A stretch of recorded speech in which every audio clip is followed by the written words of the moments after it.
So Marty, you went to that Watercolor Live watercolor live. You're on mute. with Eric Rhodes. Mm. Mhm. Yeah, here I am. Yeah, it was all on Zoom, and it was really fun. I think it's worth doing it once. Okay, good. Maybe, maybe more than once. I mean, I'm gonna do the simpler one, the shortened version next year, just because you get a deal. They're smart on Yeah. how to do it. But I thought it was a lot of fun seeing all these different artists doing different styles and different things from all Oh over the yeah, world. I agree. You could It always was really fun. pick up Uh, something from someone. Well, Absolutely. And then it costs you a fortune because you're doing it. You're going, "Ooh, that's a nice brush. That's a pretty color." So So, who did you get to watch?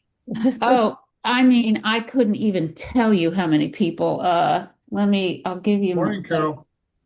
I'm a fan of watercolors, so I really loved seeing what was his name. He's like wild. David Lobenberg, I really liked him. Yeah. And then just different people. Like I did a still life this woman did that's totally realistic, but it was really fun to do. It Okay. only Yeah. took an oh hour. my goodness. I That's would have nice. never done. Okay, now it's her draw, she drew it, and I Yeah. traced it and painted it. But it was fun to do. Missed it. And then Let's see the book. just many different the one Brienne Brown, she's lives out Oh, my way, so she's she was really she's good. quite phenomenal. Yep, she was great. And just bunches. It is well worth it. Well worth because I wouldn't have found Brienne Brown before, and it turns out she's lives out, out near me. I had recommended her to the owner of Dillman's last year Uh-huh. to see if they could get her to come out for a workshop because she has a lot to offer also. She's very vibrant. She's Yeah. really good. So no, it was a lot of fun. Well worth it. So, and you have the recordings now for, Yes, but only I have them for 6 months. Yeah. The Ah. cheapest one was 30 days. yeah. I have mine for 6 months. The really expensive package has them for a year. Honestly, Yeah. after 6 months, I'm not going to go back. Yeah. But you also I got $250 off their paint tube classes that are videos, so Good. I can buy a couple of videos. It's even more brushes and paints I might need, but Oh, yeah, it's ridiculous, really. it's like going into a hardware store. I need this, I need that. I know the feeling. Yes, It's yes, I not know. fun. My I used to go husband, to tool shows with my father-in-law, and they give you a shopping cart, and it's like, well, that you shouldn't do because you're going to fill it out. exactly. We're like Yeah. two little kids there. I think Yeah, absolutely. It was fun. I enjoyed it. the worst, Plus, you have meeting rooms and you meet with people from literally all over the world. wow. And there was this guy from China that did some plein air that was unbelievable. Oh, I mean, I just think I really know who you're talking about. He's quite phenomenal. Now they had little meeting parties, like a cocktail party, panel. Yes, they do a cocktail night party, but I'm no good at night. Yeah. So I never did that. But they get together and paint, and this is all online. But by that time, no, I'm done. I've had my beer. I'm ready to just lay around. I am not a good night person. Now, Eric Rhodes, did he talk much? Oh yeah.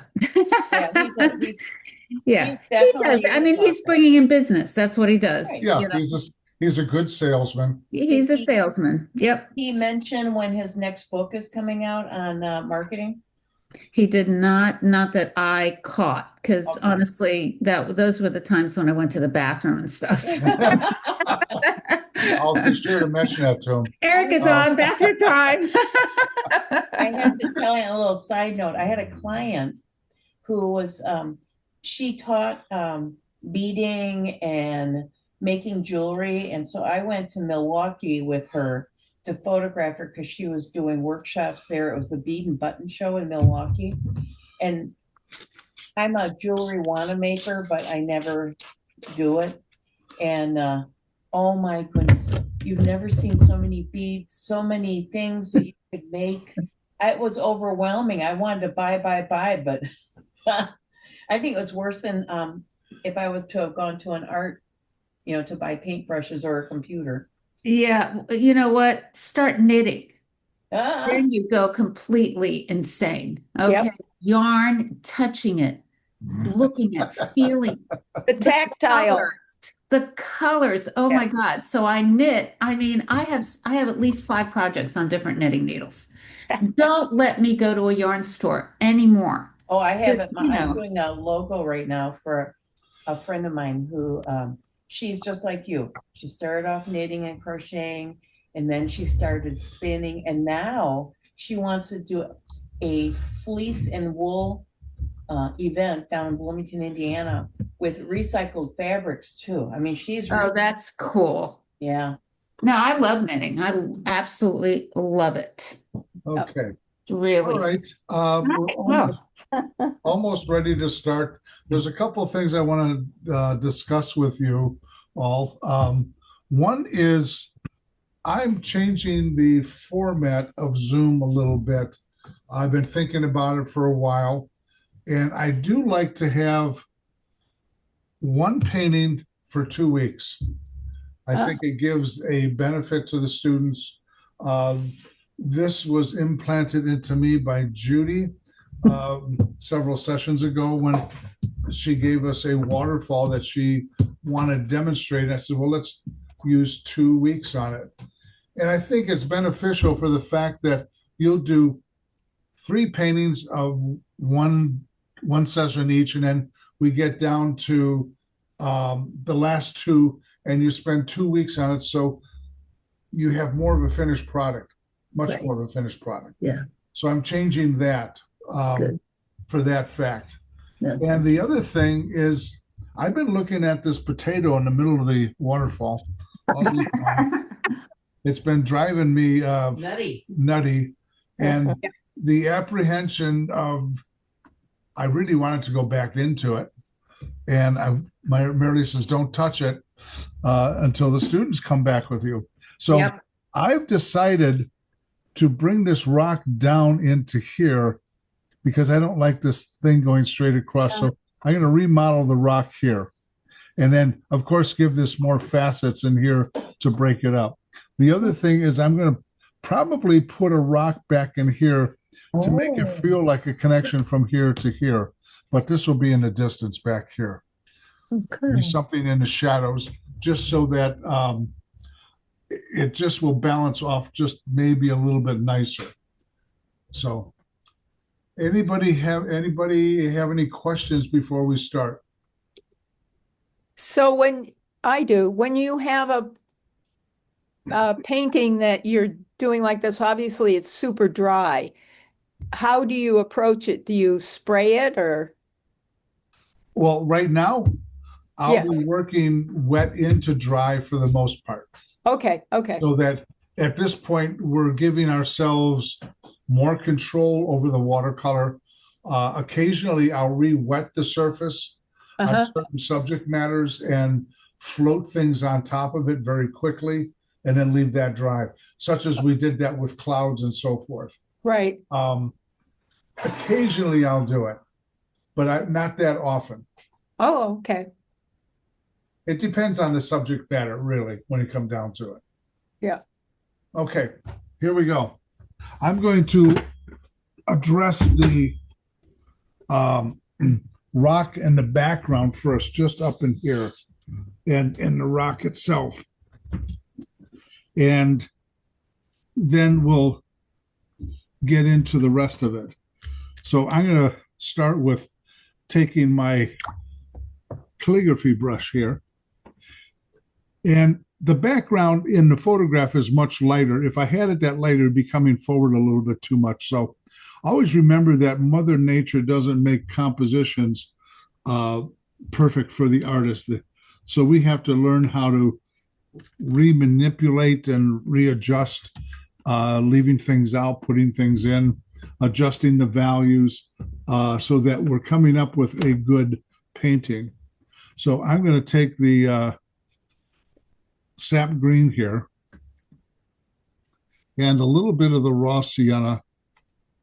And I'm going to start by blocking in. And I'm going to add a little bit of light back in there. I'm going to add a little bit of ultramarine blue to this.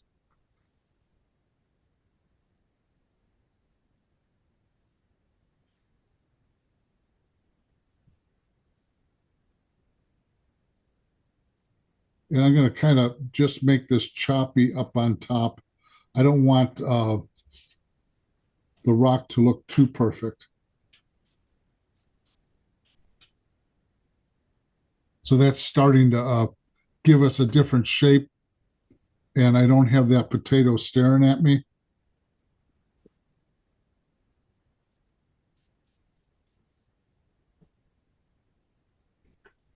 I just got to get rid of that halo around the rock here.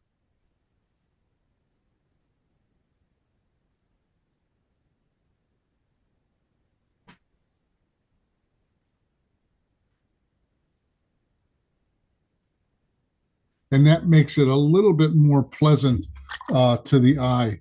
Now, what I want to do is I want to come down into the rock itself.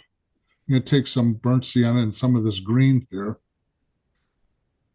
You'll always find me cross-mixing back and forth with previous puddles of color. And I want to add a little bit of ultramarine blue. Tap the brush off because I want to dry brush this. And I want to come down and this pattern that was created in the first and second washes last week has created a pattern of lights and darks that I can work with to model the rock a little bit more. So I allowed the watercolor to kind of give me those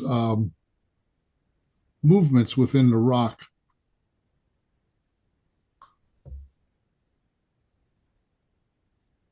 And I'll go back into it later, but I just wanted to kind of get this rock not looking like that potato that was haunting me all week long. And my wife telling me, leave the painting alone, leave the painting alone.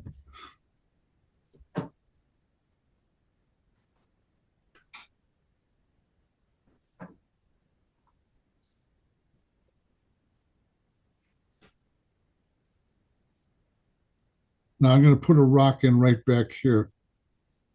And that's in the shadow. And I'm going to bring it over close to the big rock here in the front.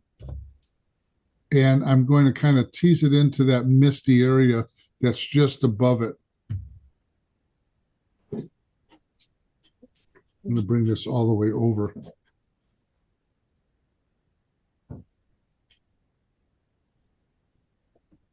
And then I'm going to indicate a few dark trees.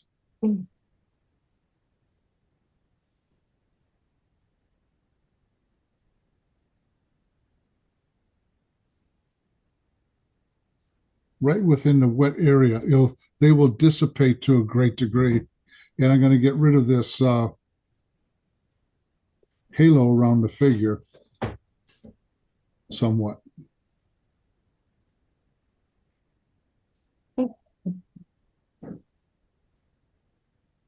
And it just gives it a little bit different interest up on top, but nothing that is too dominant. And all this is being dry brushed in here. I'm not going to do anything over there.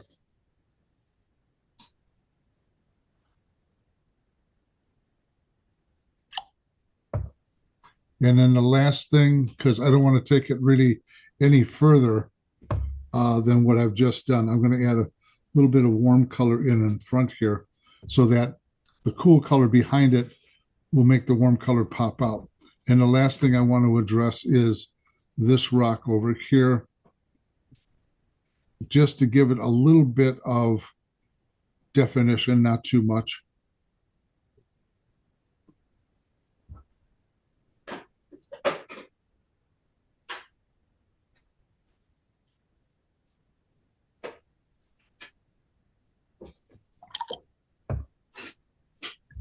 And one last thing with the toothbrush. I'm going to cover it with my hand up here. I'm going to give this a lot of texture on the rock.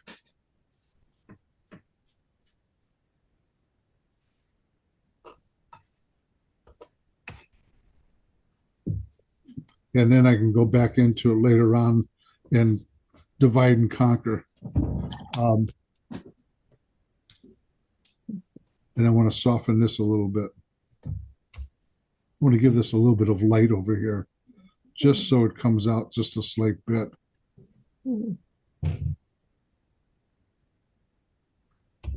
Okay, so you can remodel your rock up in here just so it doesn't look like a potato.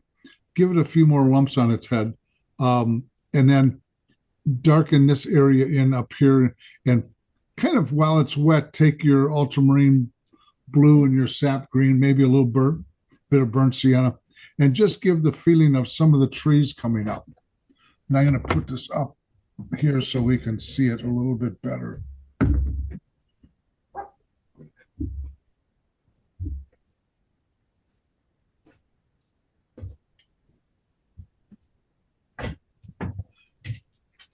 And Janet, can I see your painting since we discussed things on an email so I know where you're at? Yeah, I sent it to you on Tuesday, but you didn't see it, I guess. So No. this is what I actually- sent you on Tuesday. Okay, that's good. You're fine. Okay. Thank you. Mine looks like a turkey leg rather than a potato. We'll put some giblets down below it. Or some cranberries. Yeah, cranberries. I forget what we were doing Tuesday. Yesterday we were at the doctor all day. And then shopping after that. And Jimmy John's. And then Jimmy John's for late lunch, early dinner.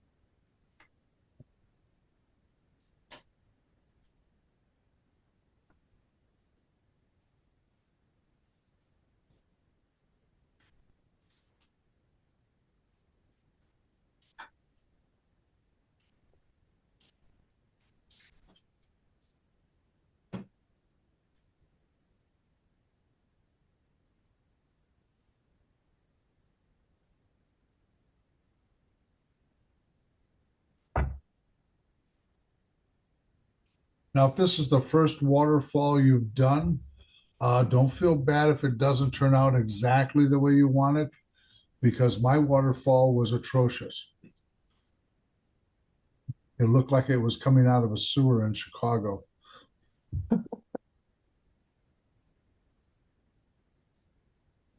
Well, that's encouraging. Oh, you wouldn't believe what it looked like. It's in the landfill right now.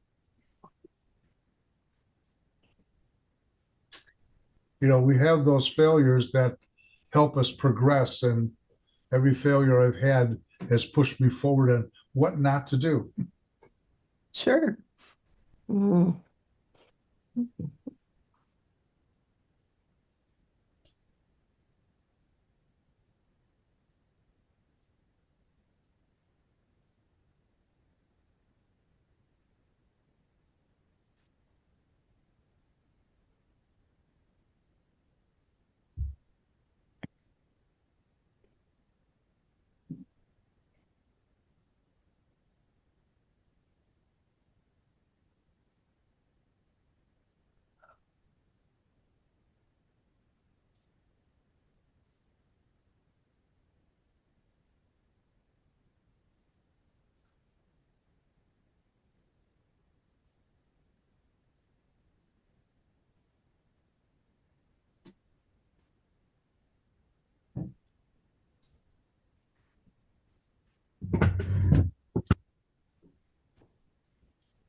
You can see when the background is drying back here, the images of the trees are still there, but they're falling back nicely.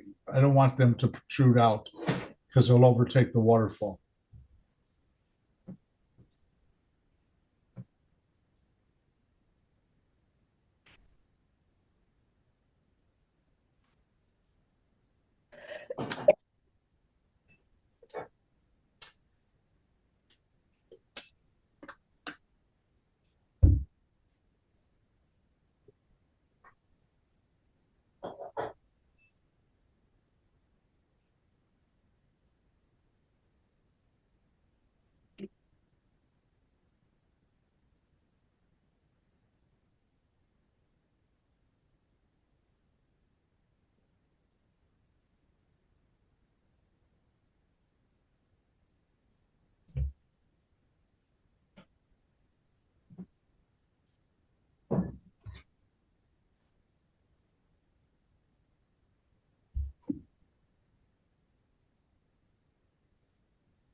Any questions at all?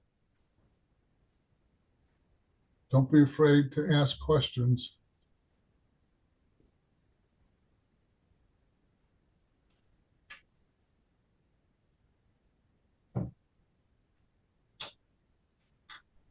But if you have a question, make sure your mute is off because all I see is your mouth moving.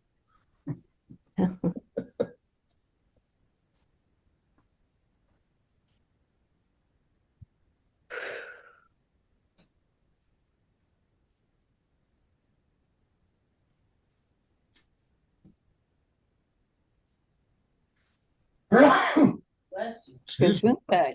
Thank you. Well, this is what I have. Now my rock looks more like a cannoli.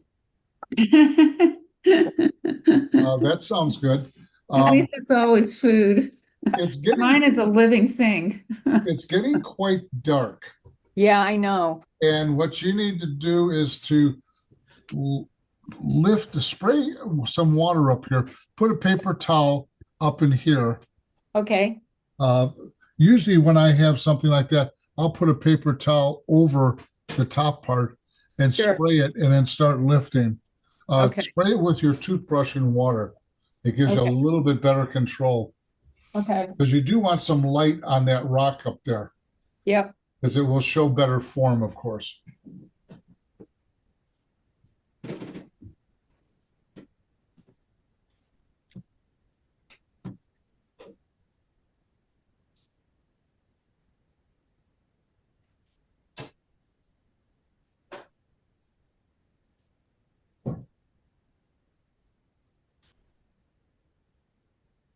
We've got another gray day here. We had blue sky the other day. Everybody was pointing at the yellow ball in the air, wondering what it was.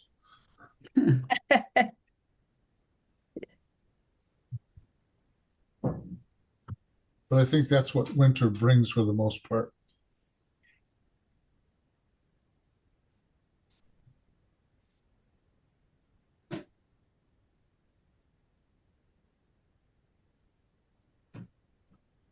You know, if your rock is not exactly the shape and so forth, you can always change it, but it doesn't have to be the same, remember.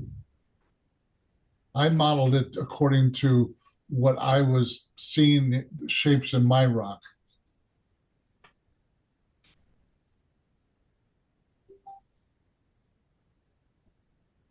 All right, Dale. Mine looks like a prehistoric animal. Oh, I see a wolf at one end, right over here. Yep. You can add some more of the burnt sienna in on the rock to warm it up a bit. But Okay. other than that, I don't see any problem with it. Just a light wash, just to allow it to pull away from the background a little bit. Because you want that, Whitewash, like all over the rock or? up in here, Okay. because that will pull it away from the background. So it'll be, you're playing warm temperature against cool temperature.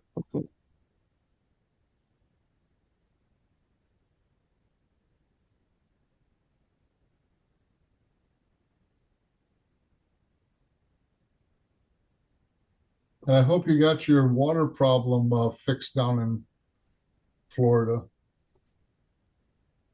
Actually, they got another one last night and had to shut it off again. But Oh, so I'm glad I wasn't there for that. really? Yeah. Hi, Dale. I'm okay with my touch up, given my, All right, hang on. Let's see what you got.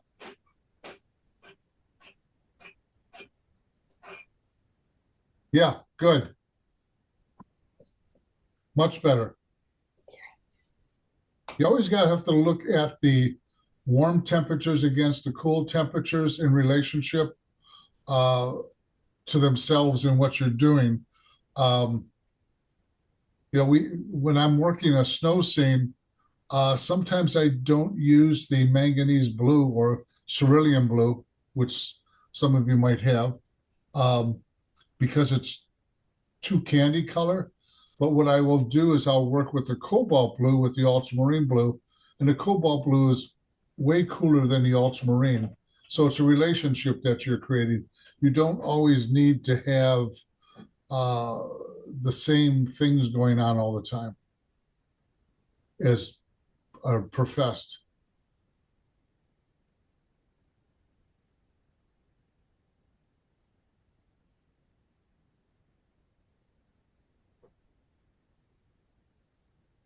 I had a 2-day workshop up here and it barely got above 0 degrees.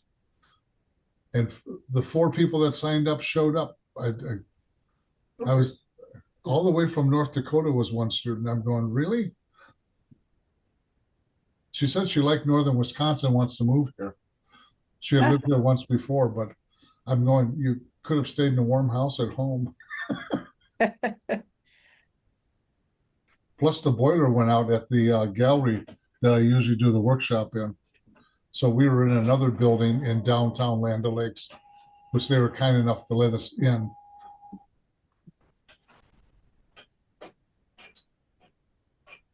Hey Dale, here's my revision. All right, that's better. Yes, Okay, good. thank you.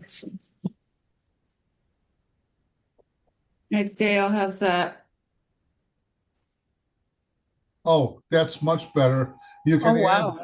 you can add a little bit more burnt sienna wash to it, Okay. just a little bit more. Okay. I can do that. Now, I'm looking at it within its own frame of reference, Uh-huh. not what I've done here Right, necessarily. exactly. How you doing, Joy? You're Here, on. I'll show you. I'm gonna say it doesn't look like a potato and it doesn't look like a cannoli, but I think I know what it looks like. Okay, tell me what it looks like, and I'll tell you what I see. Just something not good. Well, I kind of see an Egyptian coffin, but Well, yeah, maybe it's not. Now I'm not seeing what you see, and I'm not going to say it. And this thick paper, I don't really like it. It's harder to work. This 300 pound. I mean, I think You'll get used to it to where it will be easier to work, Joy. The first time I worked on 300 pound, I felt the same way way back when. And then I got used to it because I found I could manipulate the watercolor a little bit, much better, actually, not a little bit better, but much better. But it takes a little bit of getting used to. Yeah. and is it better to work it wet maybe? Because it's so thick, you know? Well, I worked this quite wet up in here, and then I went back in, and I was adding a little bit of water down here when I was doing it, but I was working mostly dry. But the 300-pound paper gives you an opportunity of layering more colors than you can on the Yeah. 140. Mm. And I learned on 90 pound, which was, I would never recommend anybody to even start to learn on 90 pound. It's very frustrating because you have to stretch the paper and staple it down. You have to do all sorts of things so that it doesn't warp horrifically while you're trying to paint. Hmm. My paintings were, I can't even tell you the frustrating part of that. Is this any better? Let me come back up to you here. Okay. You're all on the sliding rule here. Yes, it is a lot better. Yeah, I recognize my mistake when I was first blocking in. Well, that's good. We start to recognize things as we move along through a painting faster with more experience, and you're going, oh, there it is. I shouldn't have done that. And you try to fix it right away.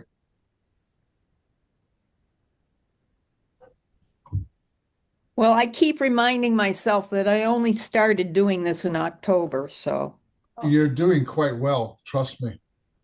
thank you. We all need encouragement. Well, I was not good at all at watercolor when I walked into class. It took me 4 months to get one good exercise. Uh, I was doing a number of 5 paintings a week in class and hopefully 1 or 2 outside of class if I had time. oh my And- goodness.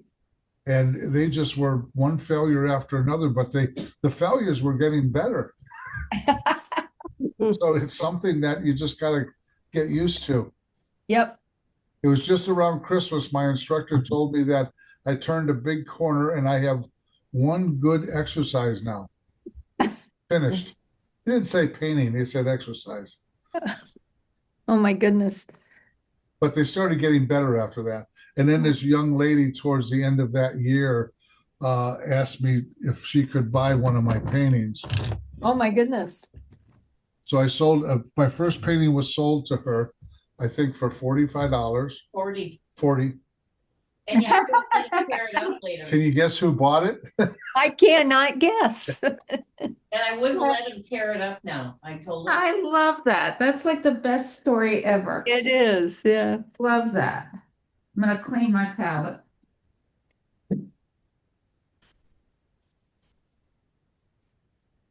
But she wants to know if she got a refund on the $40 after we got married. Well, my mom and dad framed it. They loved it. Yeah, they framed it.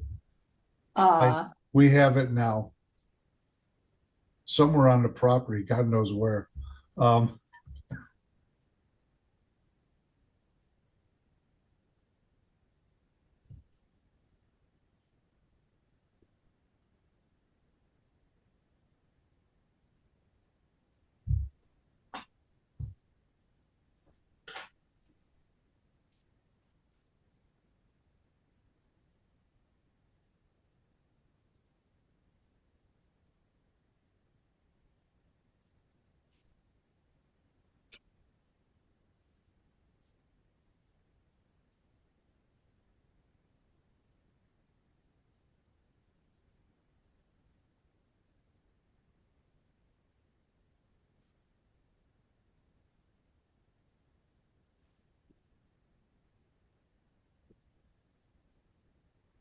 Anybody else I haven't seen yet? Okay, Janet, that's right. Okay, nice. Very good. Yeah. Do you have a figure on the rock, Janet, or did you omit that? I had it when we started class today and he walked away. He fell into the water. He fell into the water. I'll have the body floating. You see his little hand going, help me. Well, And he'll be holding the turkey leg. yeah, there you go. At least he has something to eat. Somebody pushed her off the rock for him. Anybody else that has something to show me? Don't be afraid.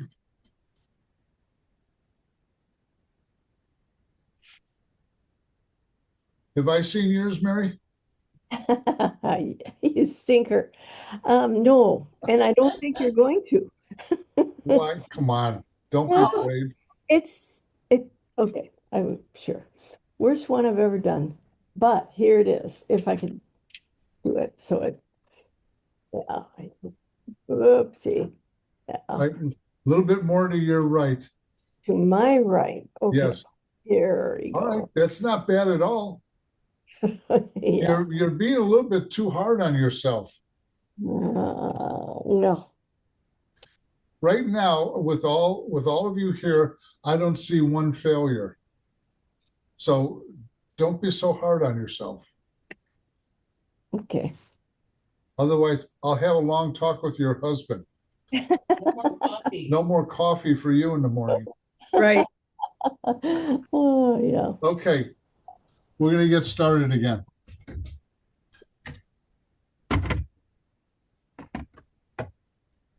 What I want to address is the lower part of the falls down here without getting into too much detail, because if you overwork this down here, it's going to take away from this up here.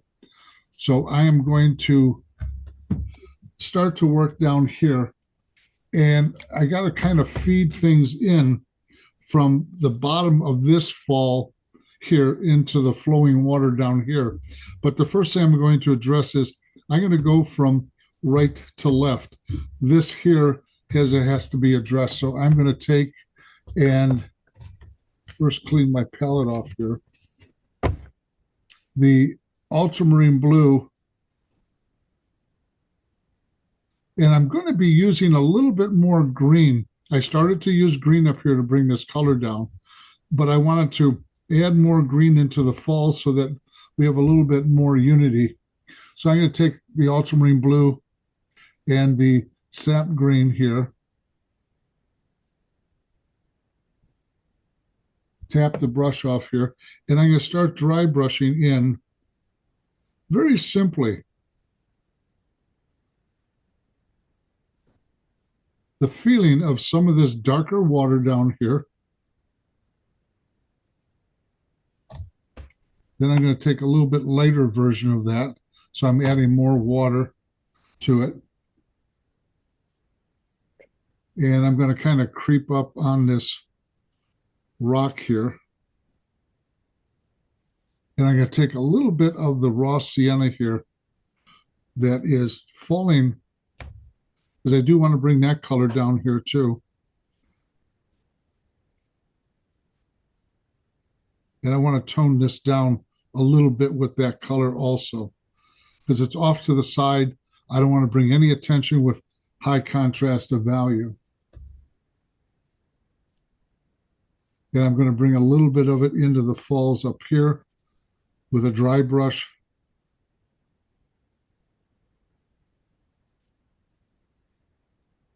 And then go back to the darker version of this.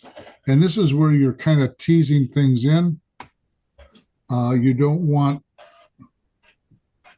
a lot of fast or large area being blocked in.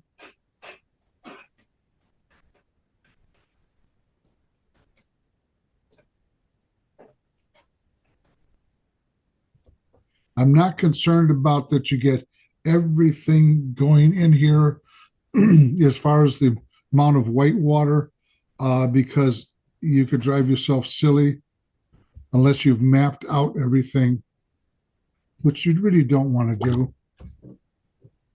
I'm going to take some straight ultramarine blue here, and I'm going to emphasize where the water falls over as it comes out and then falls over.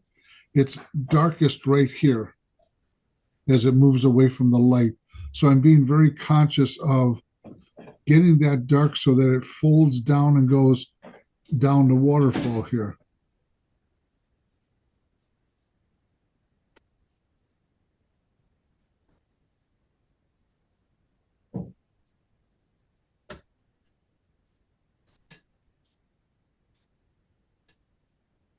And using a dry brush will allow you to create patterns that you could sit there and try to paint forever, and it will happen mostly automatically with a dry brush.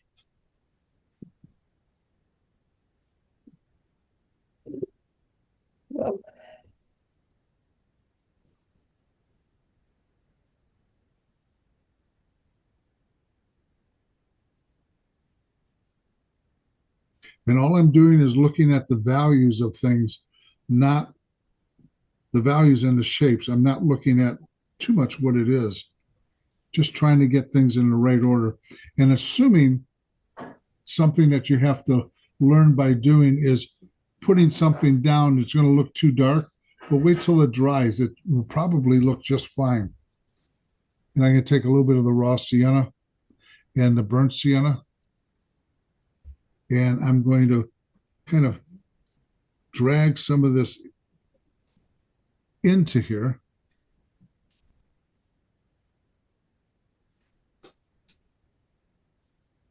And allow it to blend. And then I'm going to take that burnt sienna and the ultramarine blue. We have kind of a darker patch right in here that I feel is somewhat important. So I'm going to dry the brush off.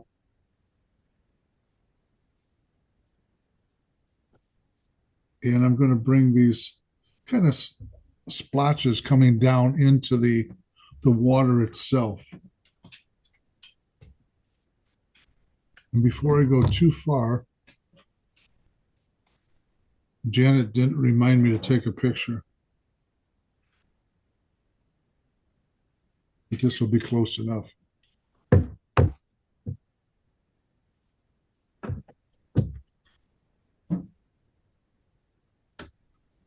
And then I'm going to use a dark right over here where we have, it looks like individual rocks, and I'm not going to do individual rocks. There'll be too many little parts and pieces off to the side.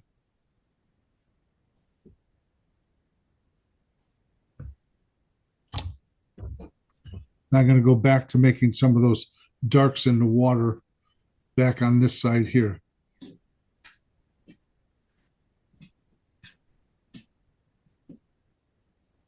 And I'm just kind of dragging the brush around so it kind of gets that movement of water.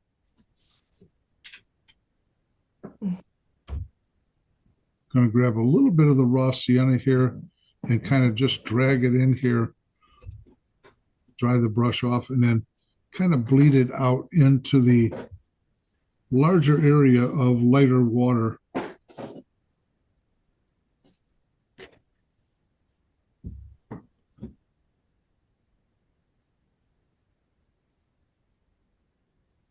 And there's like little movements that I'm putting a dab, or whatever you want to call it, of the brush moving in this direction.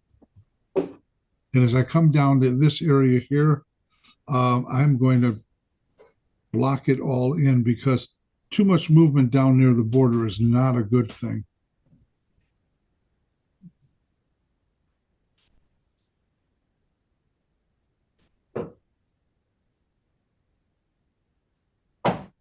And then I'm going to come over to this area here that needs attention. So I'm jumping around.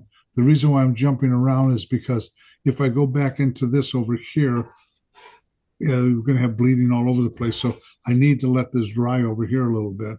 But I am going to put in a few darks here that will kind of work themselves in, being a little bit wetter here.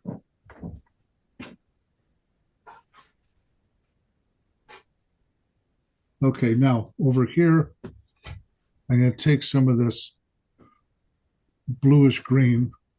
Then I'm going to start off on the edge over here. Then dry the brush off and take the brush on its side and kind of drag it around.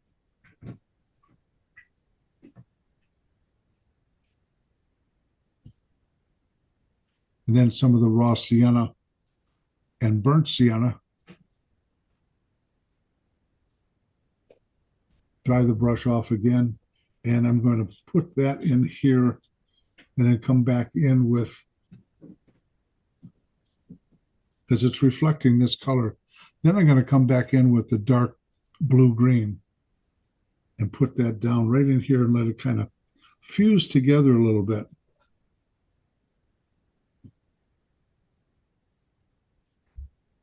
And it comes all the way out to here. So I'm trying to get the movement of the water to flow in this direction. So I'm using these small movements in here. I'm looking at smaller and smaller areas to kind of have that movement work together, like so.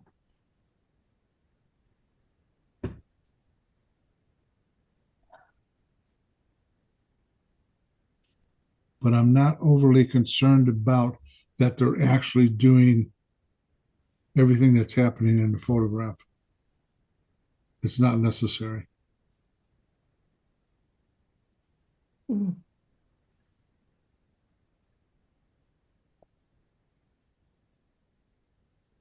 And I am looking at smaller movements up here in the waterfall.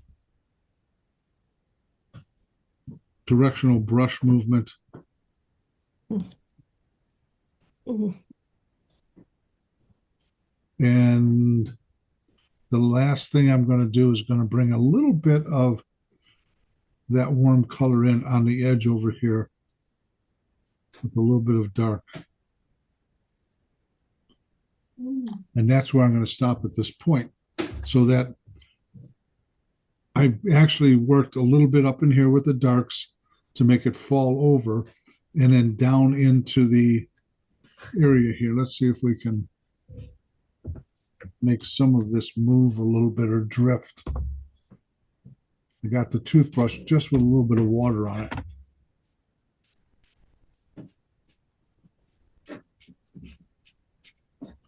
Not a lot, just a little.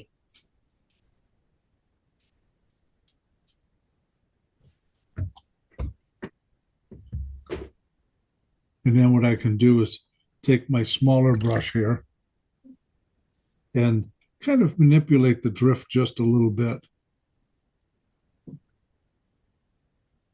I'm going to add just a little bit down in here. And one more dark movement over here.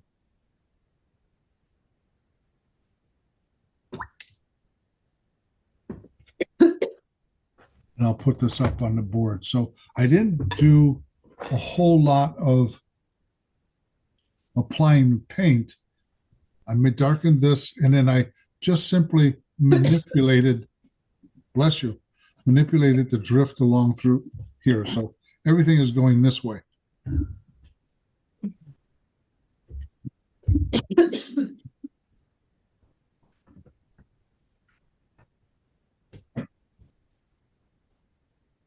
Now it's starting to come together a little bit better.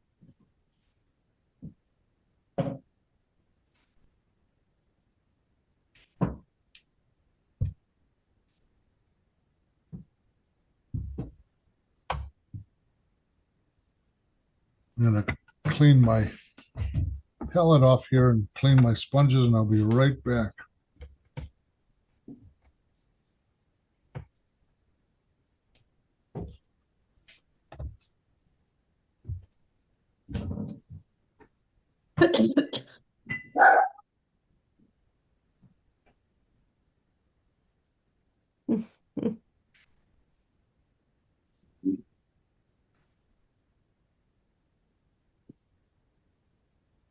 What's up, little guy? Mhm. Mhm.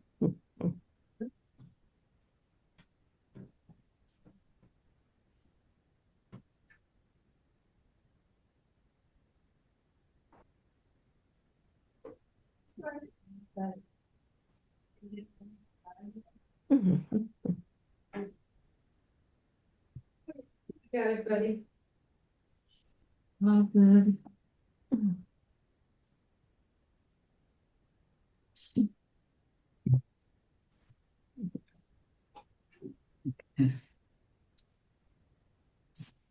Mhm.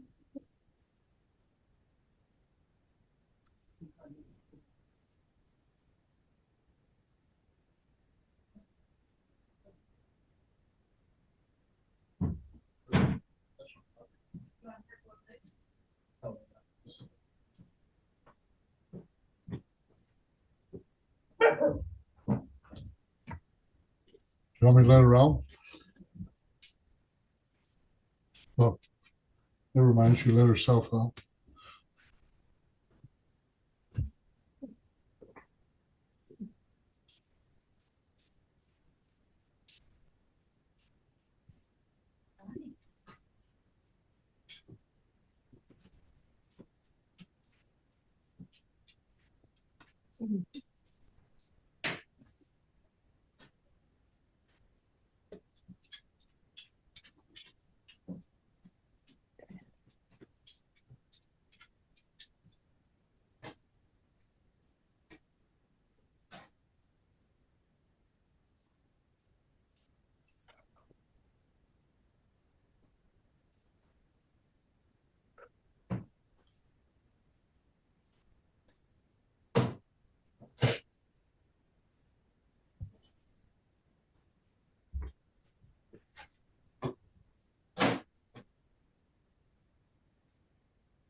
Now our next area will be up on the rock and around up in here. And little touches down in here, but I'm going to try to manipulate the water around the rock and the waterfalls in a simplistic way. Thank God that doesn't look like a potato anymore. You wouldn't believe how bad it was bugging me, and Marilee kept on saying, don't do anything to it. I don't know what we'd do without her. Really? We Thank needed, you for protecting us. I had to chain him to the bed at night because I was afraid he was going to get up in the middle of the night and work on it when I was sleeping. Oh, that's that's great. hysterical. Which I have done before. Yes, I know the feeling. And then he, even last night, he took a little nap when we got home and he dreamt he was working on it. Oh, no. Not my fault. That's funny. One of the reasons I picked watercolor, besides the fact that it was cheaper than oils at the time, was because I will work it to death. And I have been known to be lying in bed, taking the painting out of the frame, using my cup of tea as There my you go. liquid. Yeah. You just become insane. You can with certain paintings, definitely. I had a painting in my studio. I know I've probably mentioned this to several of the students before, but over a year, there was something I didn't like about the painting. And Mary kept after me. Well, entered into the Indiana Heritage Art Show. And I says, no, there's something I don't like about it. And I couldn't put my finger on it. I looked at it every time I was in the studio at 6, 7 feet, 8 feet away, look at it close up. And finally it dawned on me what it needed. It needed a very quick light wash of cobalt violet across the back with a touch of raw sienna. Of It was course. a snow scene. And Of course. yeah, well, what can I tell you? I won an Yeah, award on it and I ended up selling it. So I told her, I said, cool. see, You did the right thing. yeah. Yeah. No, I would just, paint my kids or whatever. I didn't. This is many years ago. There Were the was neighbors jealous of the colors you painted them? Huh? Did your kids stick out in the neighborhood after you painted them? No, they looked about the same. They probably thought, oh, they're not as dirty as normal. There you go. All right, this is where I am right now. All right, hang on. Coming down. Coming down. Okay. Oh, okay. All right. The thing about right here, which we're going to fix, this as it comes around Yep, and then it goes uphill. yep, Okay. We're going to lessen the amount of white water right here, okay, and we're going to bring the rock down a little bit more level here okay. on the next round. But don't worry about it right now. So it doesn't look like it's sitting on a bed of sour cream, huh? No, it doesn't. You people are involved with food. What can I say? I don't know.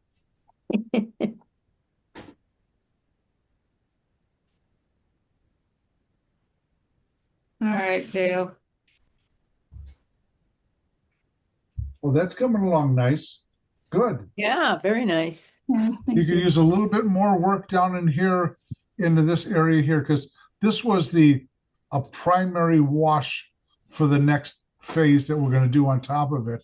But Okay, this needs to be less white paper. gotcha. Not that having white paper is anything wrong with it, but in this case, if there's too much, it's going to overtake. Mhm. And remember, we're still going to use a little bit of gouache. And if you have a nail file or sandpaper, a fine sandpaper, we're going to use a little bit of that. You can always do it after we finish too, knowing when you get the video, if you don't have it right at hand. But I usually use something like a 240 grit sandpaper Mm. or a 200 grit. And all you need is a little piece like this. That's all you need. Or a nail file that you can, well, you can't steal it from your wife, but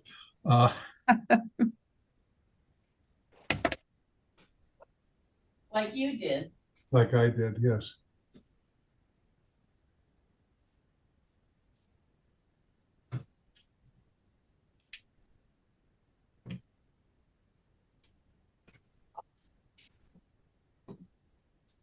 Bill, this is Judith. Okay, coming down. Mm. That's really nice. Hi. You want to bring out the rock into this small waterfall in here. Oh, crowded, huh? You want to narrow that down just a little bit. Okay, be glad to. It's a little bit too big. Yeah, I got you. I'll crowd that right out right now. Dale, this is Carol, Matt. gotcha. That's good. You need a little bit more work right up in here, but you can wait till the next phase. I think I'm gonna put some gouache. Pinch this closed a little bit more and kind of mute it down. Okay. Even this is going to be muted down a little bit, but we'll get to that next round. You can't tell, but it's actually pretty muddy in there, and so I do need gouache to help me. Like it's I don't have a pure white. Probably can't tell with the. You jumped ahead and used gouache? No, I didn't. I said I probably. Oh, okay. Yeah, it just doesn't have that brightness. It's mucky. Well, we're going to kind of tease that into a smaller light as opposed to what it is right now. Thank you. But you're doing fine. That's good.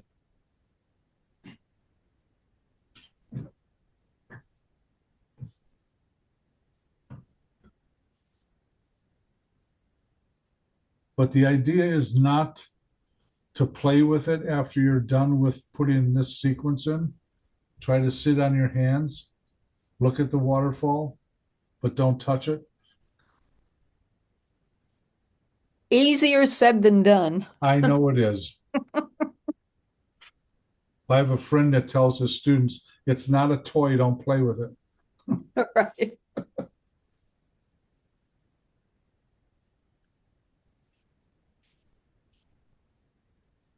But this was, the reason why I gave this 2 weeks is it's a more complicated subject. So that's why I gave it that way. So you guys can have some sort of finished product as opposed to just one session on it and trying to give it more guts on the video.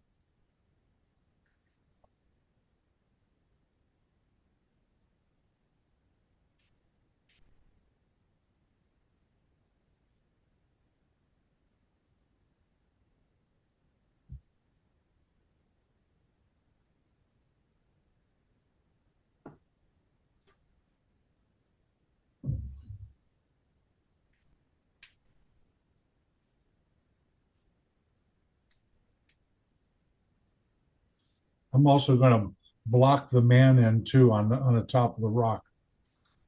If your man fell in the water, you're in trouble. I think my guy had too much wine at the picnic. It happens.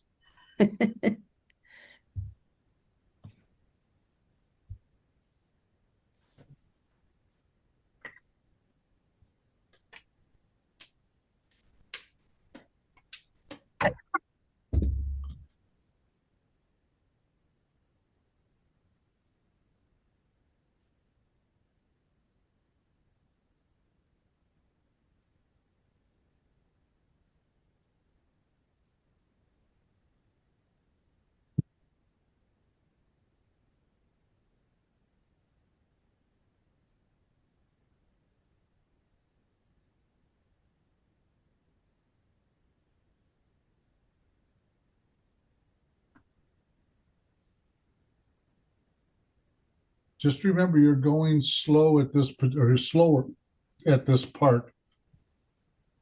When you're trying to make these shapes in the water and not overdo it, you're still leaving a little bit of the weight of the paper. But at this point, you're trying to make each brush stroke count as something. Where at the beginning, you're putting in masses, you're not worried about little things.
Did it warm up out there in Nebraska, Judy?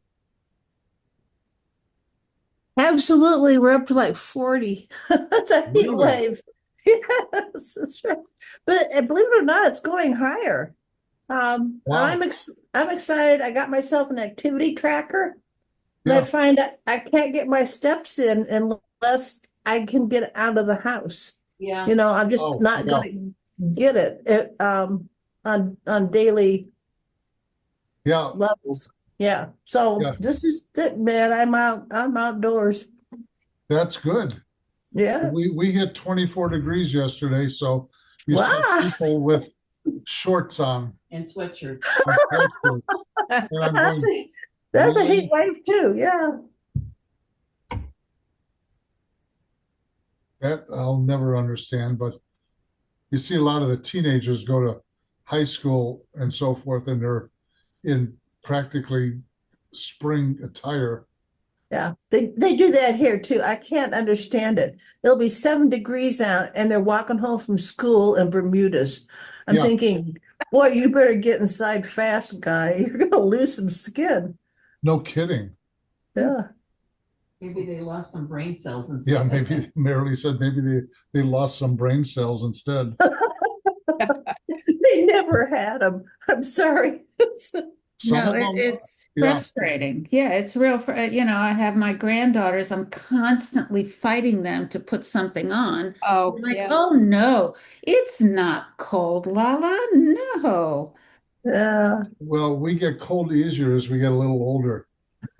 Now that we're in our Well, 30s. no, they just think they look better. It's ridiculous. They're Yeah. little girls and they think they look thinner. They look, I mean, Oh, yeah, oh, absolutely. You know that's it. Yeah. Yeah. I don't know if they do this where you are, but the girls expose more flesh Yes. at school Oh, than Yep. I could believe. I mean, a my lot in more than I gym ever saw in class, high I was school. better covered than they are. I mean, I wouldn't go to the beach with what they wear. And my granddaughter is one of those kids. It just makes me crazy. What Yeah, I was don't understand why the schools put up with it. I mean, we had Well, done because Oh, I they can give tell you up. why. I was a teacher, and so you call the people in, and that would be my daughter-in-law, and she would be, I don't see a problem with that. She'd be coming in with her stomach showing. So, the counselors give up, the teachers give up. You can't. No, No, it Yeah. was in high school for me. So in 72, I graduated in 74. But in 72, you had to kneel and the teacher would measure your mini skirt and you try to pull it down so it wasn't 3 inches above the ground. That's But right. That's Some right. in our school, a woman was called in about her skirt and they told her she had to go home and change. Her father was an attorney, and in Indiana, it became a major lawsuit. He said, oh my gosh. you can't tell my daughter what to wear. So Indiana just said, okay, whatever. And I felt so bad for we had 2 science teachers that taught a dual class together. And those poor men, these girls, the big thing at that time was to take your jeans, take your zipper out and put a 1-inch zipper in. So you really low hip huggers and then these halter tops. And just think of these poor teachers. They had to look at all these young girls with all this flesh exposed. But It's for me, no, for me, it's the boys that have to go in. And that's what I explained to my daughter-in-law. I'm like, you've got a son. Remember that these are kids. They can't control their physical, Yes, we should be allowed to wear whatever we want. This is Yeah. absolutely true. But the reality is that you have kids and I mean, those kids will Hormones. come in. Yeah, Nope. um, The hormones, they can't help it. And you have a little girl there that's showing literally 2 cheeks, yeah. and that's not Yeah. on the face. oh my God. Nope. Yeah. Oh, I one day I went to the Highland, Indiana library because Dale and I decided to watch Game of Thrones. And I was going through and renting, checking one out at a time. Excuse me. And the librarian said, oh, my son is watching this and he just loves Game of Thrones. I said, how old is he? And she said, he's 14. And I said, have you watched these with him? And she goes, no, Oh, boy. got the dragons in it and all this mystical stuff. Yeah. And I said, they are raping women and it's Right. okay. And I went to the laundry list of things. I said, you better watch this with your son because this is how he's forming his thoughts about women. Yeah. And she looked horrified. So, She made me wear a mask when she had it on. huh? I said, you made me wear a mask when we were watching. Oh, yeah. I mean, I thought you meant like a face No. mask for Sounds good. COVID. Not too. No, No, I mean, blindfolded you. blindfolded. I mean, cheers. There's a lot of stuff in there little kids should not be watching. Thank you. Exactly. There's a lot of stuff adults shouldn't be seeing. Yeah. there's a lot of things coming out of Hollywood. Why are you spending money making this? Okay, how are we doing, Mary? Starting at the top of the list. Yeah, yeah. I don't want you to overwork it. Yeah. This is possibly the hardest painting I've ever tried to paint. Okay, good. I There's think I nothing wrong with that. started, yeah, and I possibly in some situations I would start over again, but I don't want to do that with today. So let's see what you have. Oh, you saw it before. I know, and I want to see it again. Oh, yeah. It's already pants. Okay, let's see if I can turn it around here. Yeah, yeah. So anyway, here it is. La la la Yes, la. I just see blue tape. Hold it up higher and to your right. Oh, higher and two. That's okay if you only see blue tape. All right, higher and to the right. Higher to the right. I got it. I mean, I don't have it, but I got the idea. I had it all. Ah, there it is. All right. That's not bad at all. Oh, You're are you sure your nose isn't growing? Yes, I'm positive my nose is not growing. Oh, Joy, dear. how are you doing? You're on mute. There we go. I think it's going to go to the landfill. Well, let's see what you have. It's not good. It's too dark in the middle, and I'm going to have to somehow fix that. Well, you've got the shapes right. Shapes are good. You're showing your flow into the water is pretty good. Yeah, your darks are a little dark, but you know what? When I was a student, if I didn't like the whole painting, I would cut out the portion I did, hang it up in front of me until those portions grew bigger and bigger till I got one painting up in front of me. So there's parts and pieces you'll find that worked well. The rest of the painting, yes, should probably go in the trash, but don't worry about it. You're actually doing pretty good. I'm not liking what I'm seeing, but Well, you're not always going to like what you see. I will tell you that. There's paintings I still throw out that I don't like. And somebody that I live with here says, "Why are you throwing that out?" And I says, "Well, I don't like it." She says, "Well, I like it." I says, then I tear it in half to make sure she doesn't retrieve it.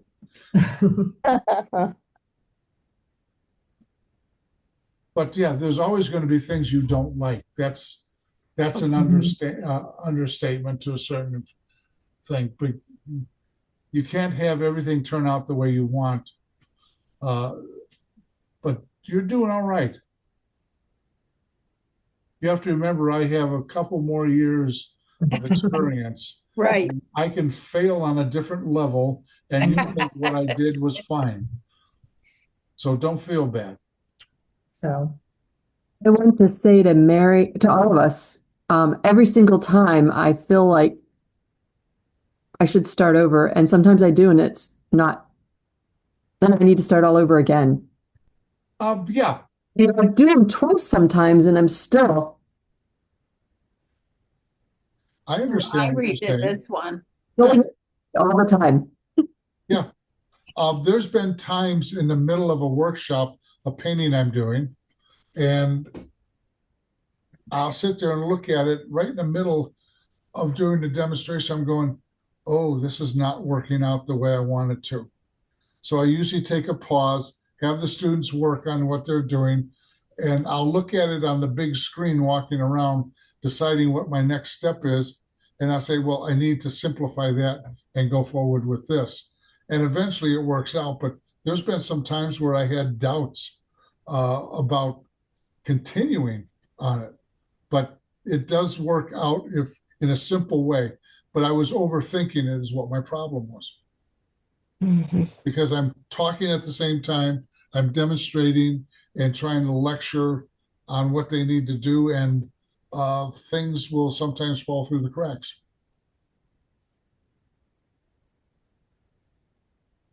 Okay, Janet, let me see where you're at, please. All right, that's coming along nice. Janet's been with me since she was 5 years old. Oh, how sweet. And she's only 15? And she's only 15 now, so Right. she had failures at the beginning too, trust me. And she was very depressed about it. And I kept on telling her, you have to work at it. And she did. And she's been doing very well since. After the first workshop she took with me at Dillman's, she made huge leaps and bounds. Do you remember that, don't you, Janet? He held my hand to show me how to use the brush. Yeah. Because I couldn't get it. But you did. Okay, we ready to start again? Any other questions? Okay. Would you like something to nibble on? No. Thanks. Could you have your husband bring me a cup of coffee, Mary? I would like a latte, please. Ooh, a latte. I'll have one of those. Whole milk with a little bit of cinnamon. Ooh, we've got orders now. I like that. All right. We're going to go back up to the top. Did you take a picture? I'm going to right now. And we're going to work on the rock and the water up in here. And then travel a little bit down here. Because then we're going to get into using opaque in the next pass. Or the opaque white, the gouache. So I do have a picture of it. Now, what I need to look at up in here, I'm going to do the man here first. I want to get rid of that white of the paper.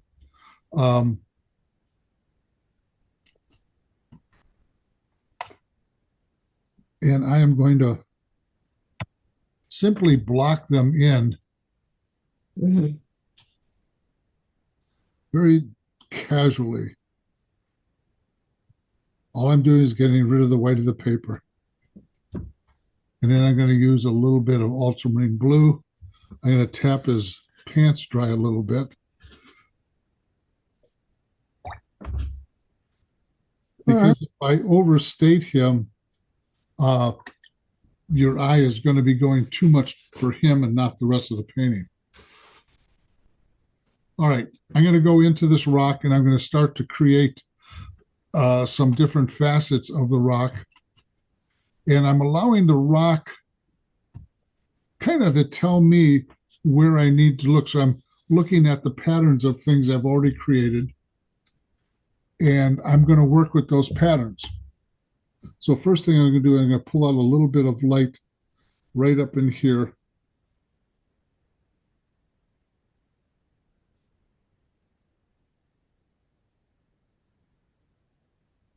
And a little bit up in here. I've been looking at this while we've been working on it.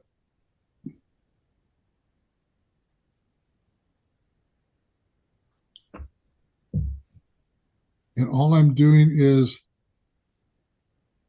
manipulating some of the values here.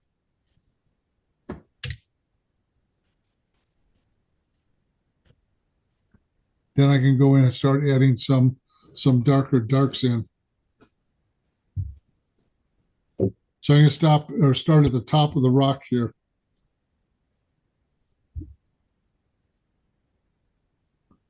And I'm doing a lot of dry brushing that is up in here. I'm kind of done. What's that?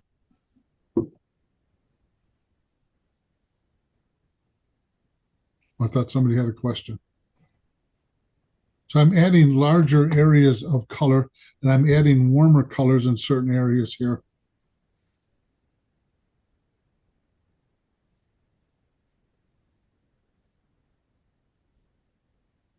Then I'm going to go in and add a few dark areas for some crevices.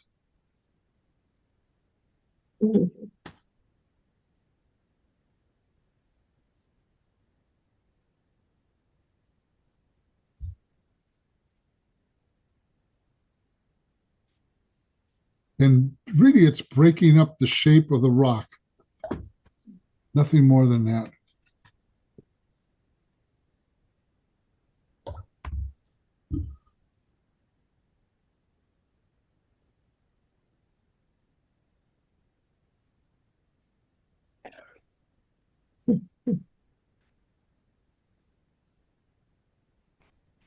So I want to get a darker dark down below here.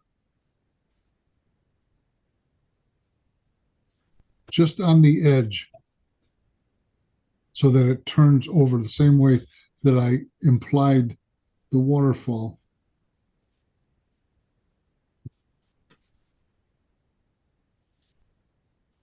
Not a whole lot, not going crazy with it, but I will darken in down here at the bottom where the water is up against the rock, which makes it darker automatically. It's like a gloss varnish on wood. It will make it darker and more colorful. This is the same thing here.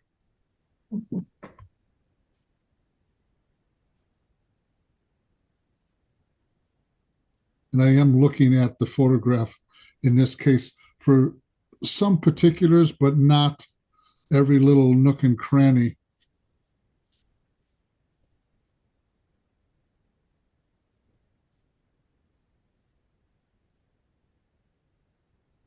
Because you can get carried away. So I'm moving a little bit faster than I normally do, but I'm still trying to get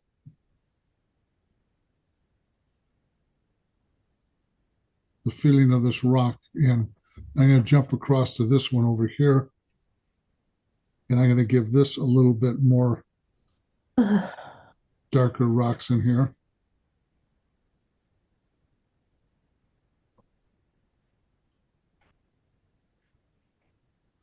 Reshape a few things, but not too much over here. Now we're coming down to the water, and on the water, I'm going to go much slower. I want to add a few more values here. This I don't like trapped in here, that real light, so I'm going to kind of wash it down a little bit. All right, now I'm going to go into the water. Now, what I want to do is I want to squeeze this area in and have this kind of curtail off so that we don't have this large, light white, whatever we're looking at here, as a stripe that goes across the bottom. So I am going to kind of dry brush through here up against the rock a little bit, get a little bit of that movement going across through here. And I'm going to squeeze it in up here, but I want to make a little bit more of a statement up in here, tone this down. That's off to the side. And I'm using ultramarine blue and a little bit of raw sienna. So this is a grayed down blue with raw sienna in it. I'm going to add a little bit of green up in here also.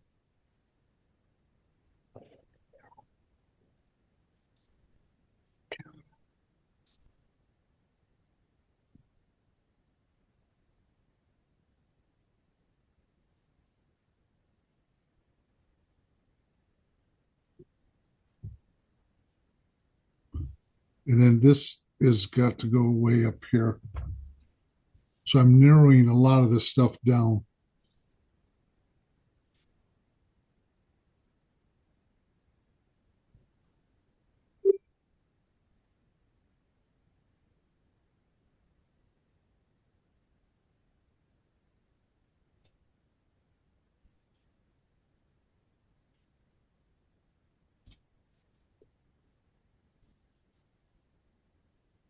So a little bit of ultramarine, a little bit of the green. There we go. And a little bit more ultramarine. I want to make this kind of, this has to be closed up in here.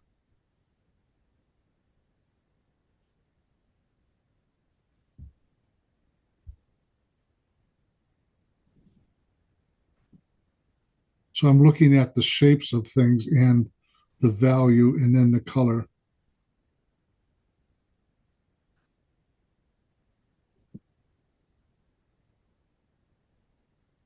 And then this kind of is toned down all through here a little bit.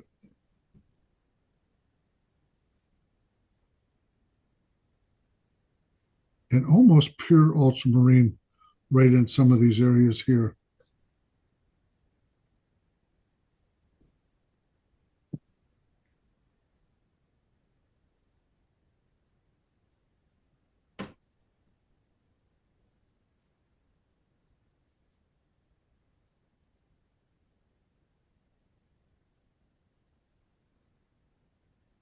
So now this stripe in here has been somewhat eliminated.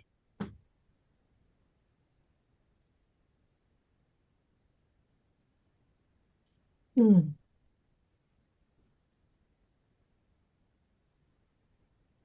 Then I'm going to come down here and kind of reshape this.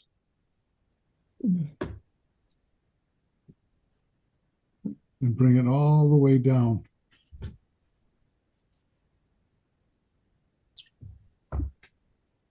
And I'm rinsing the brush off a lot more at this stage than I ever do at the beginning. So I'm getting cleaner color. And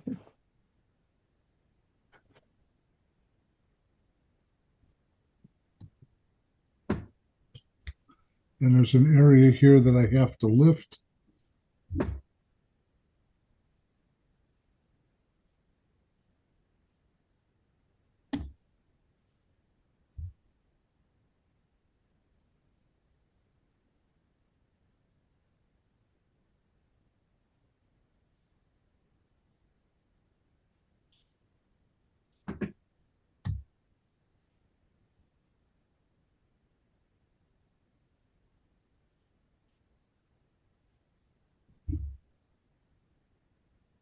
But it's not a question of lifting a lot. It's just a question of a little bit of manipulation here and there. And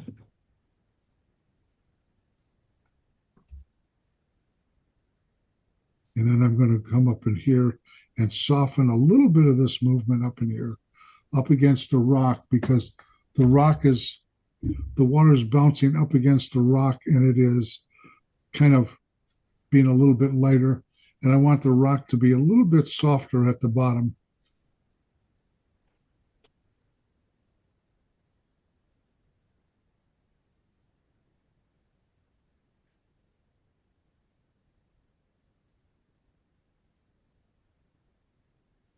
Now I'm going to go down into the water here.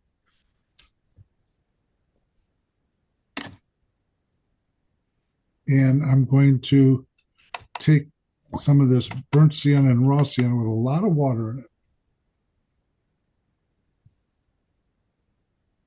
Dry the brush off a little bit. And then kind of drag that brush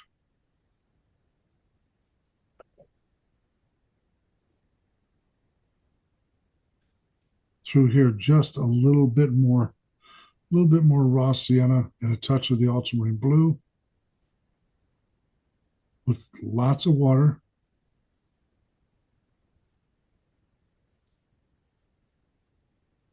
Dry the brush off just a little bit.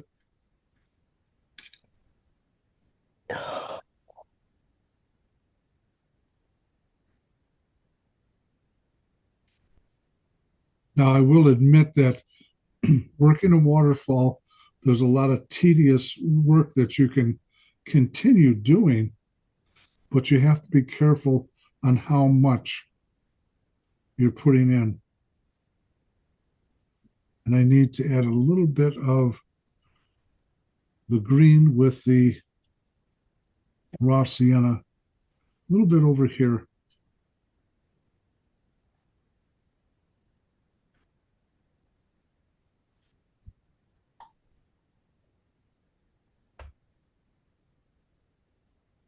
I'm going to go to the bigger brush here. and give this a little bit more value change, darken it up a little bit.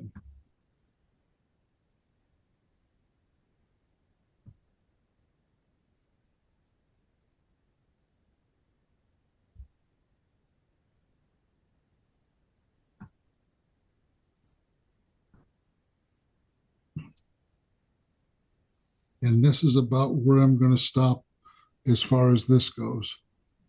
I'm going to give this a little bit of value over here.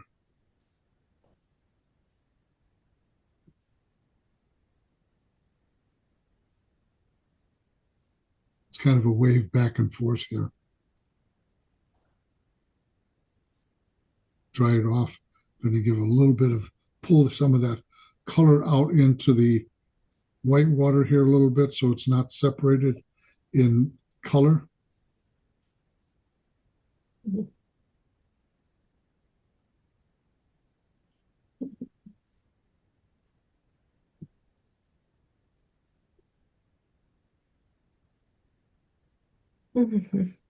And that's where I'm going to stop it. Want this toned down now.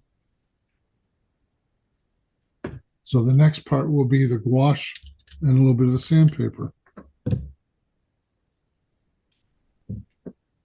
So we still have an hour left, which we're doing really good. And I'm going to take a picture of this while I've got it up here.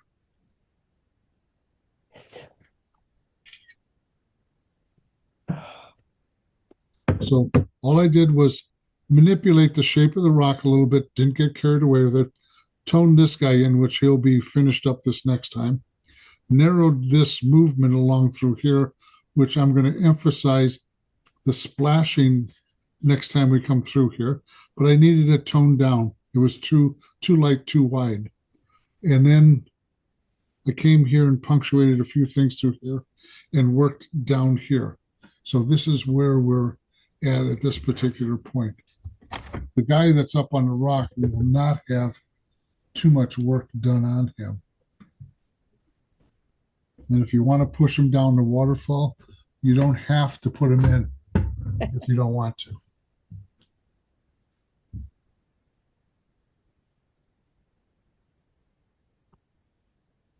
He will be toned down a bit though.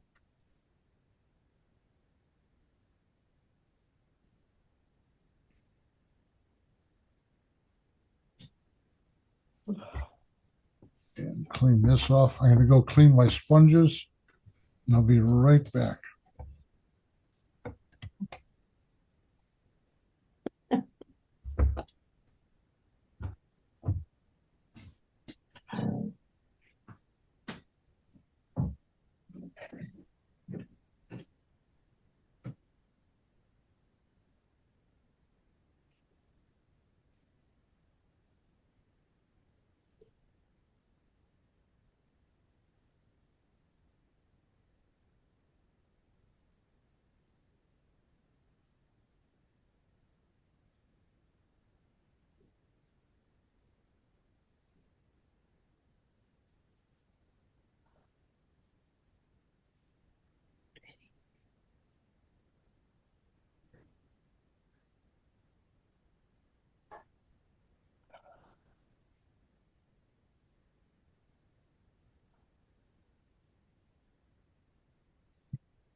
Okay, I'm back.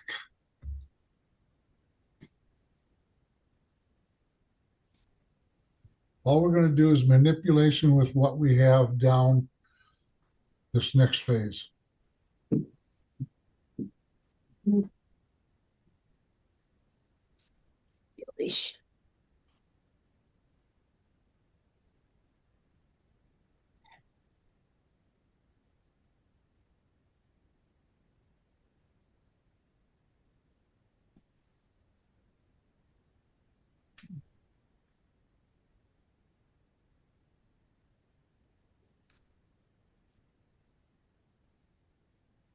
Nothing big is being done, remember. It's all small areas that we're adjusting.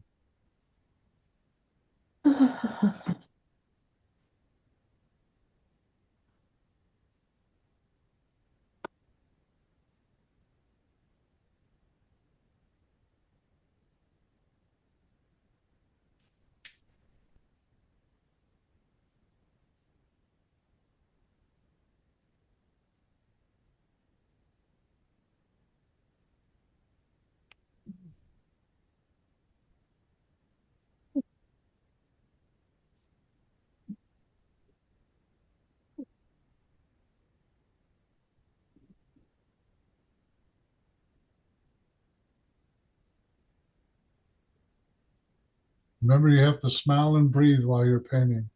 It does help. The alternative is to have a glass of wine.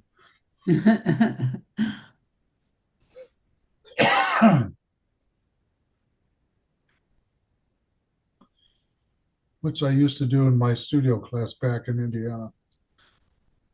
But that was at 7 at night. That was 7 at night, though, yeah. I had a third grade teacher that would come in pulling her hair out. She had, was the third graders 8-year-olds, I think? Yeah. Yeah. And someone would come in with knives. If she tried to teach them manners and so forth, they would say, "I'll cut you." It's like, Oh, my goodness. he finally quit. Now that's when you say, "I cut you, please." Yeah. That's good. I like that, Marty. Funny. Yeah, you're talking to a middle school teacher. So my kids, I would tell them, because I was sarcastic as all get out. And I would tell them, "Do you think I should teach elementary school?" And they'd go, "Oh no, senora, it's not a good idea." But they loved it because they were right at that age where you could tease them. And you get to know the ones that you can't. Right. Yes. Oh, yeah. I made a blonde joke with this little girl. Oh, And no. the father called me. "Well, she's really embarrassed about her blonde hair." I'm like, "What?" Really? I mean, honestly, yeah. The only smart blonde is a golden retriever. I thought it was really funny. People pay good money for blonde hair. I know. Come on, man. She is affected by her blonde hair. Give me a break. Oh, she's going to be affected a lot for the rest of her life. The kid was fine. It's just the father. She probably just mentioned it at dinner, and he's like, "Well, she can't do that." That's funny. Yeah, I think one of the funniest things is I had a student, his name was John, and his parents came in wanting to know why he was flunking. So they're up in the president director's office, and he calls me up. And I always stop by the registrar's office and pick up their high school records just to see what they did. And I went over them before I walked in. And here, sitting on the couch across from the director president, is a replica of Sonny and Cher, to the dress, the hair, the makeup, everything. And I looked at the director, and he was pretty much straight faced. I think he was biting the inside of his mouth not to start giggling. And I mean, the furry poncho that Sonny wore, the big mustache. I got the outfit, man. She had makeup on just like Cher, where she had I don't know. It was a lot of makeup. And they want to know why their son Johnny was flunking. I says, "Well, he never shows up to class." And well, he goes to school every day. I says, "He doesn't show up here." And I says, "He doesn't do all his work." And what he does hand in, he's not following directions and so forth. But I do have one question for you. In his high school transcripts, he damn near flunked everything. I says he flunked PE class once. He got D's in his art classes in high school, which I have to say is almost impossible in high school. And I says, my biggest question is, why in the hell do you care now? Aren't you a Right. little late in caring now? And I said, I'm done talking. I says, have a nice day. Bye. And the Good for director you. calls me up about 10 minutes after they left, and he says, Daryl, give me a warning next time what you have in your hand. Yeah, It was see, you funny. could get away with that in teaching in a public school. Yeah, this was even now, I think the private schools you can't, but he could back in Yeah. the late Yeah. 80s or early 90s. Right. Well, I flunked or was it 16 out of 21 people one time? Oh my God. Wow. Wow. And I was called up to the ivory tower. That's This was with the impressive. new owner too. And I says, well, I says, you let these people in Yeah. and you put them in a class that had a teacher that wasn't seasoned and didn't know what he was teaching. And I says, then you transfer them into an advanced class the second half. Yep. And I says, they didn't know anything. And I can't go back and teach them that when I have my class that I'm teaching advanced. And I says, we had recommended him not to be hired him to begin with. And I says, by all rights, you should give them the first semester over again for free because they were cheated. But I says, you didn't do that. We recommended that before. And I says, what you did is you failed the students. Yep.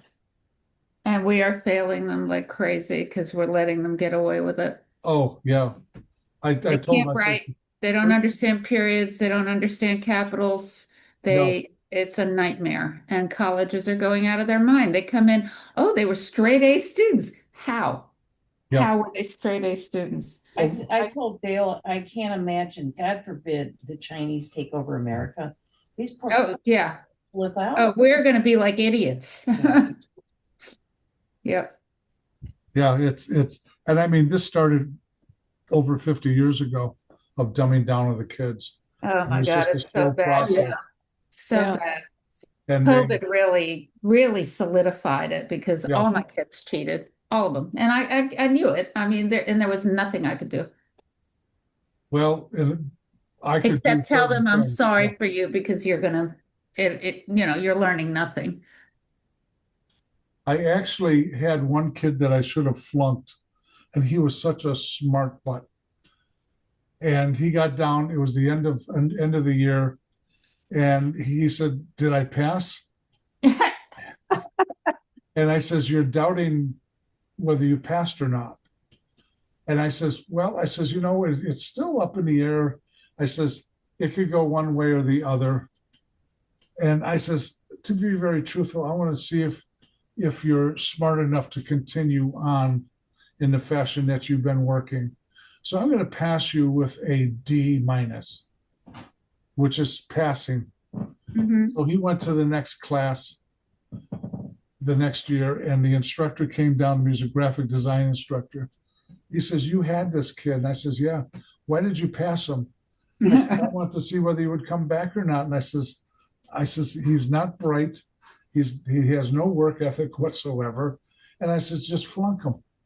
I says, I was thinking about it one way or the other. Right. Because I really just passed him on to see if he would come back. I says, he thinks he's wonderful with the girls, but that won't get him a job. Yeah.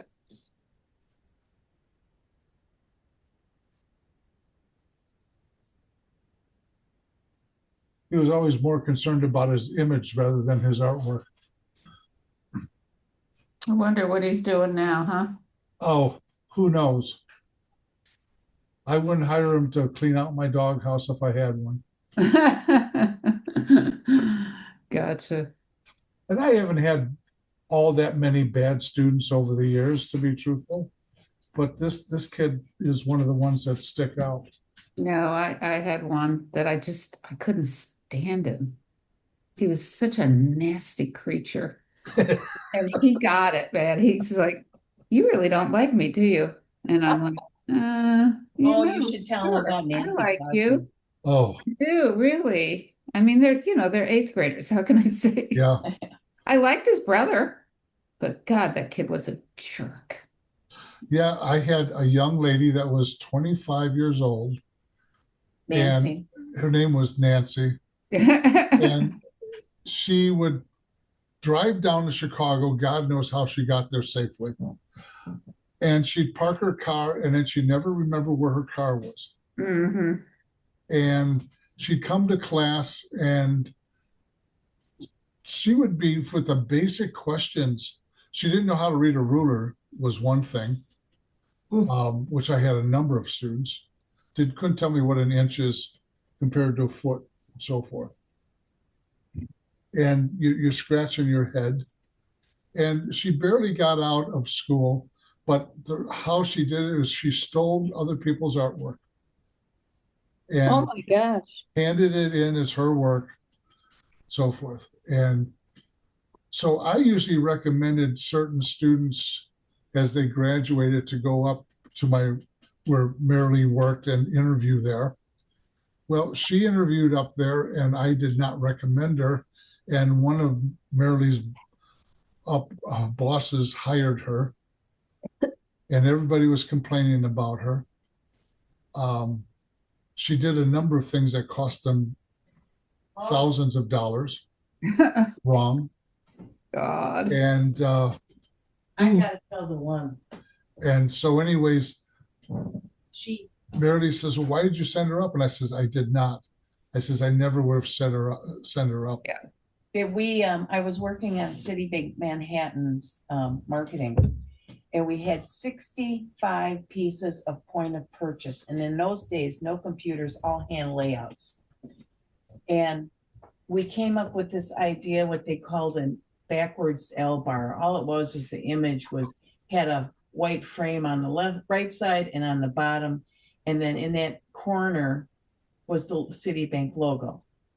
So all 65 pieces, from big posters to little tiny mats on the counter, and in between, everything was done like that. We had to have them put on mat board and ready for presentation. And I was flying out to New York the next morning. She cuts off all the L bars and wrinkles and squishes them up. All the layout artists are gone. We're trying to salvage them. Here it is. I called Dale up at 11 o'clock at night and said, "I don't think I'm coming home." Oh my God. Oh, and we gave her written directions. It was awful. What a waste of money. Yep. Yep. There's always a couple.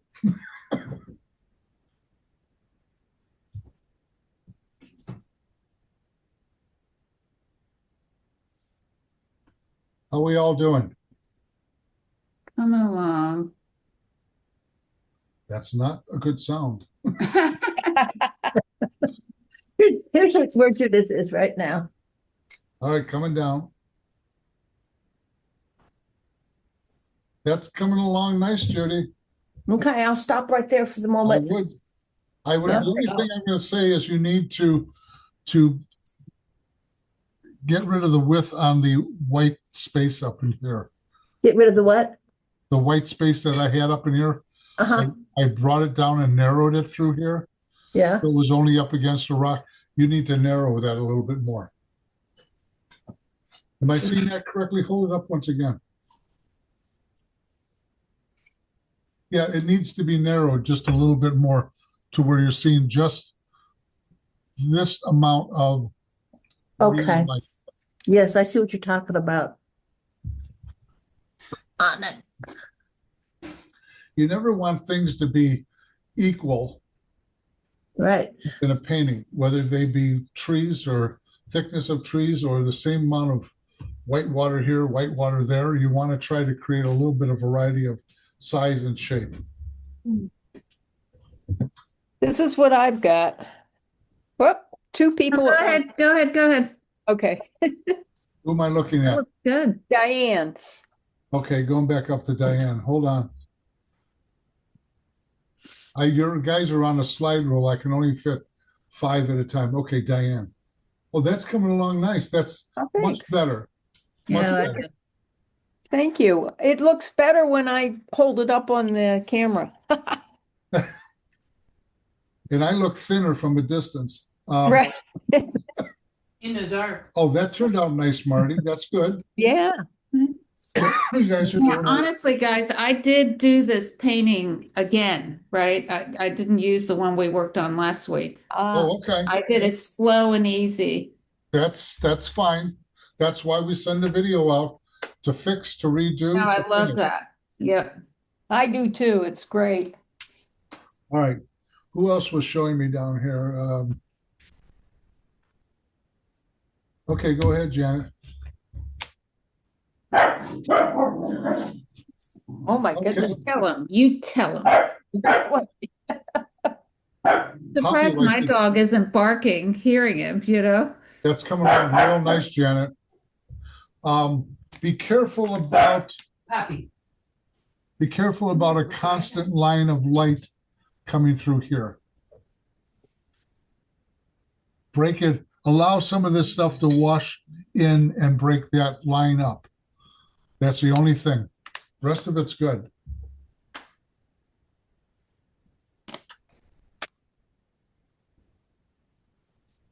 Very nice. Yeah, I'm gonna go change my water. I guess I should clean the palette, right?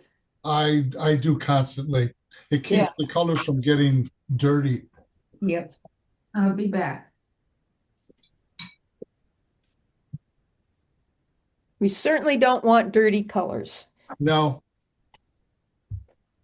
Not unless you're working with 1 or 2 colors. You can Right. afford to have something a little bit over grade at 2 colors. Have you done many paintings with just two? Oh, yeah, yeah.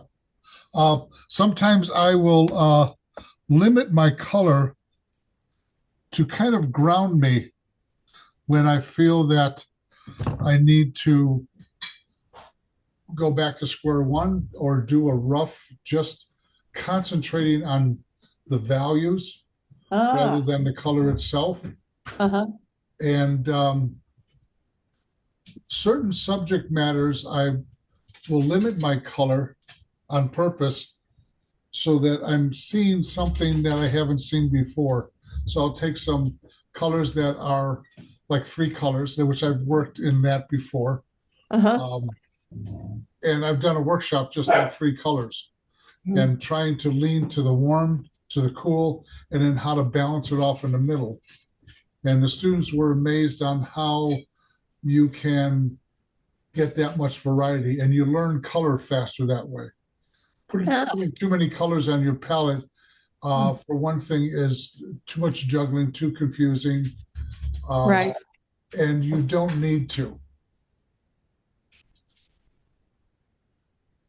So I kind of zero myself out that way, just for fun, just to see what I can do with taking 2 colors I haven't used in a while, or if I ordered something that I wanted to use that I usually don't use, I'll play with it, with using 2 colors to see the variety of cross mixing those 2 colors. So I usually pick out a warm color and a cool color. Okay.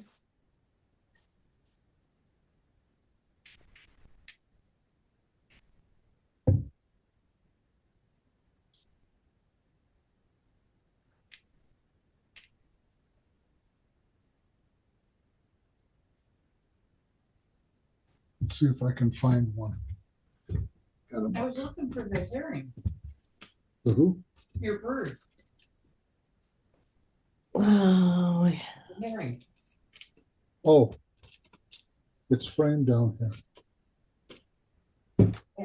I'll get it. I got it. I know it's only one color with a spot of yellow. But Yeah. That's really not what I would show as a true color.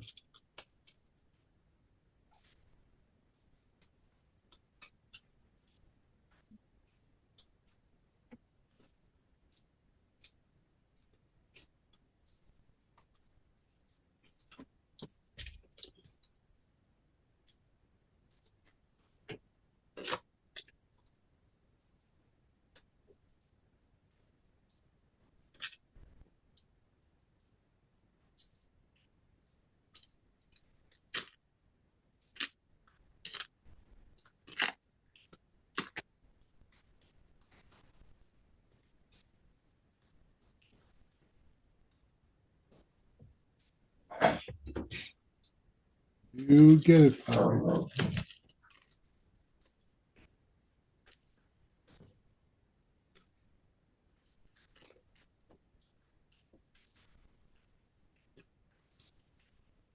Well, that was a big one.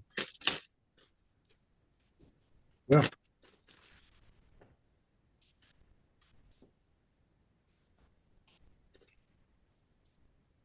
Like she would know what she would do with it if she caught it. She plays Zoom. Yeah, well.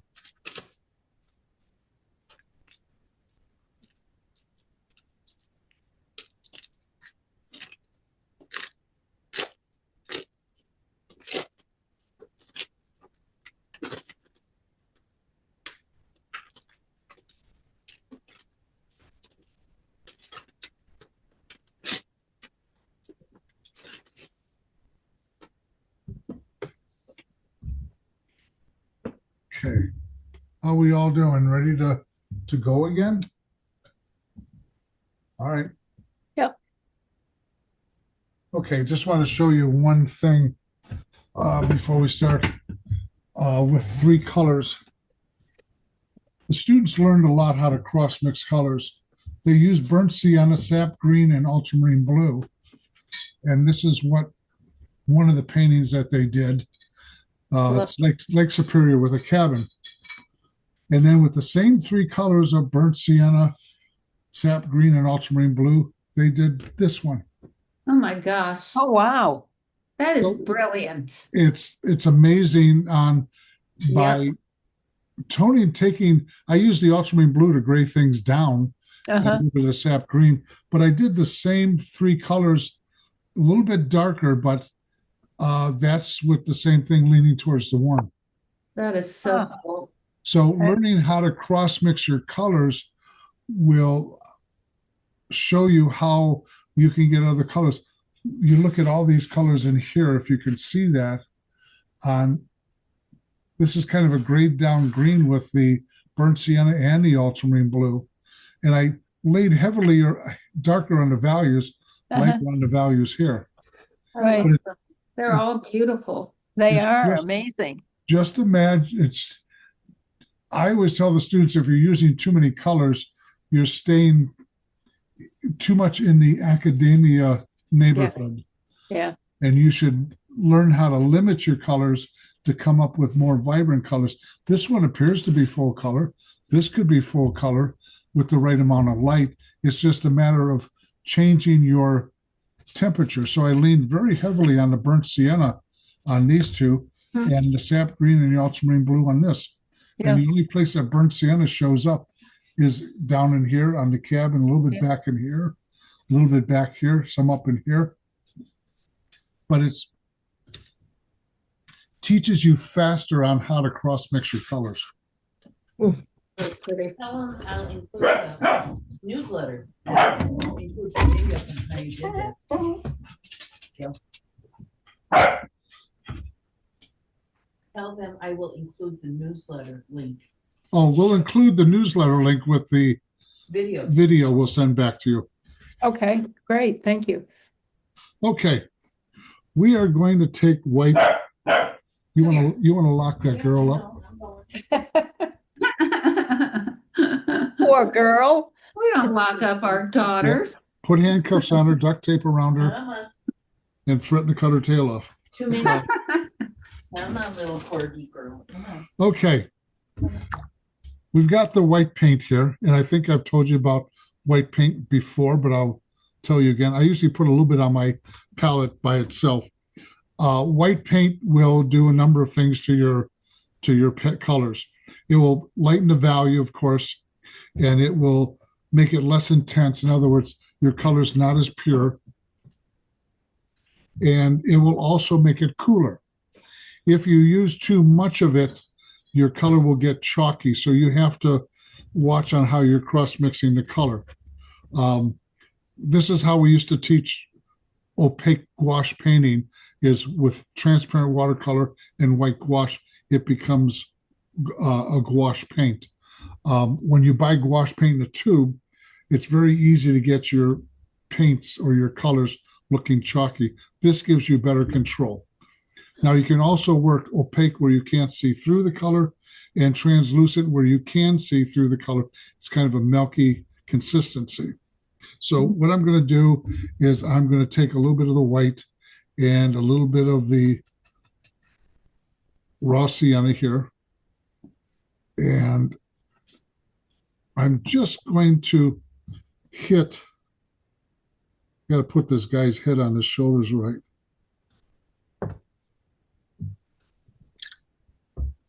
And I do want to go in and straighten out his pants here a little bit. I'm not doing too much to him at all, for the fact that I don't want anything to be sticking out too far. Just indication. Now, I'm going to start working on the falls. Now, this over here, I'm going to add a little bit of the white with the gouache, and I'm going to add a lot of water to it so it's kind of milky, so it's translucent. And I'm going to add just a little bit in here. I'll be able to see the color that pops through here from underneath. And I can dry brush it just like I can with the watercolor. So is that white plus the raw, or is that white plus blue? That's white plus the blue. Now I'm going to take the raw sienna and I'm going to add a lot of white to it. I'm going to go right in with the blue. Now the raw sienna being yellow will come out. And I'm going to kind of drag it through here a little bit. Not much. Just a little bit. Now I'm going to take that and I'm going to add a lot of water to it. Now I got raw sienna in this. And I'm going to kind of dry the brush off and I'm going to drag it up against the rock here. Now it's going to seem lighter because it has yellow in it. I'm going to add a little bit more yellow.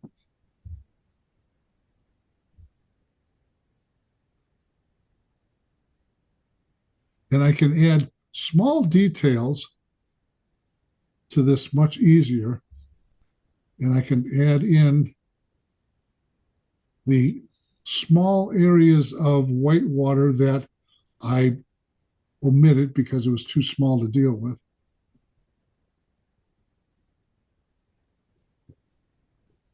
And I'm going to take a little bit more pure white, and I'm going to take with the blue, and I'm going to add it in on this. And I'm going to add a lot of water to it. So I move it over a little bit. So this is very milky here. And I'm going to go ahead and I'm going to add a little bit of this milky consistency through here. And I'm going to kind of allow it to sprinkle up on the rock a little bit. The reason why I'm using the blue, because the white with a little bit of the yellow would be too bright, too stark. And I do want to tone this waterfall down back here.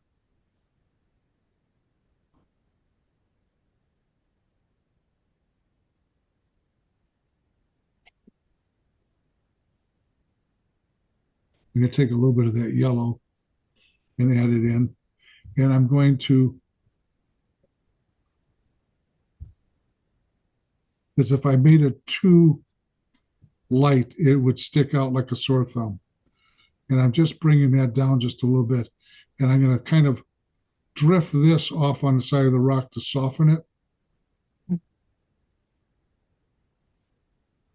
And I'm going to give this a little bit of blue up in here to kind of push it back. It's darker and it's also cooler. And then let the blue kind of tumble down here a little bit.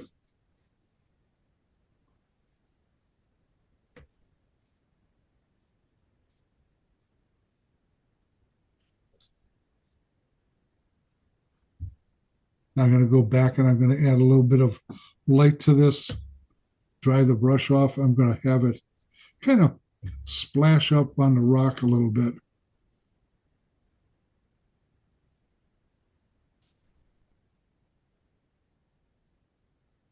Gives a little bit better action.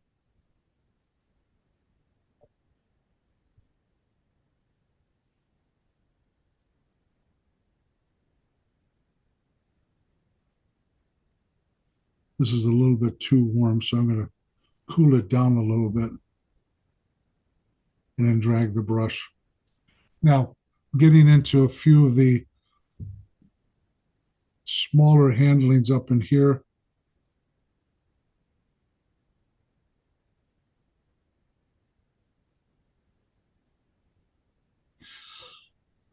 These are just a few of the things that you can do with gouache. And I'm going to take a little bit of the green with lots of white and a lot of water. This will give it a different tint in certain areas that I'm looking for. A little bit more green in that. And working with gouache is like having the best of both worlds. You can work from light to dark as we do in watercolor, or you can work like you do in oils. You can work from dark to light. So you can work both ways. You can fix things to a certain extent. But I'm bringing this across with the green in it, which this has a nice effect.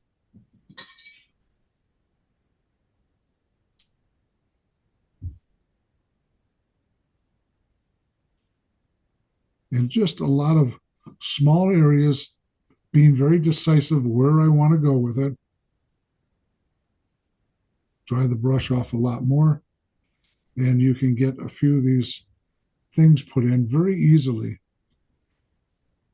Now, with that white, and I'm going to add a little bit of the blue with the green, I want to see this white water come forward a little bit more. And if I want this to come forward even that much more, I go back to the yellow, because the yellow will come out and this will come forward on me quite a bit. And then I can kind of move that white water around a little bit more. I can drag the brush to create more variety of things, such as this. Learning how to manipulate your brush on the side by pushing and pulling it will also help give you that variety of the look that you're looking for. Now I'm going to take the burnt sienna, mix it right in with this and some of the raw sienna.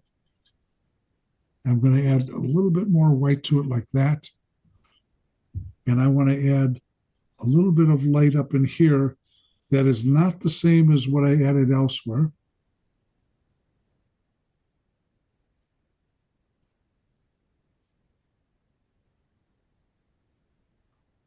And then over here, I'm going to add some dry brushing to show the variance of the value of it coming down with a little bit of that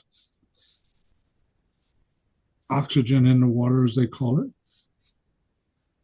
And up and through here to give this a little bit more dimension. And then working down towards the bottom, I'm going to take a little bit of that raw sienna in with the white, a fair amount of water. And I'm going to bring it through here like this. Allow that water to come splashing up a little bit more.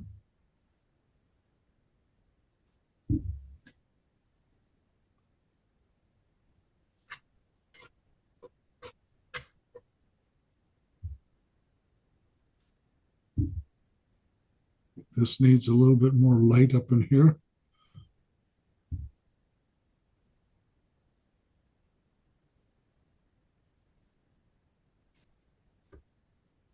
And a little bit of blue with the white in it. And I'm working with a fair amount of water, and I'm not working really too opaque at this point.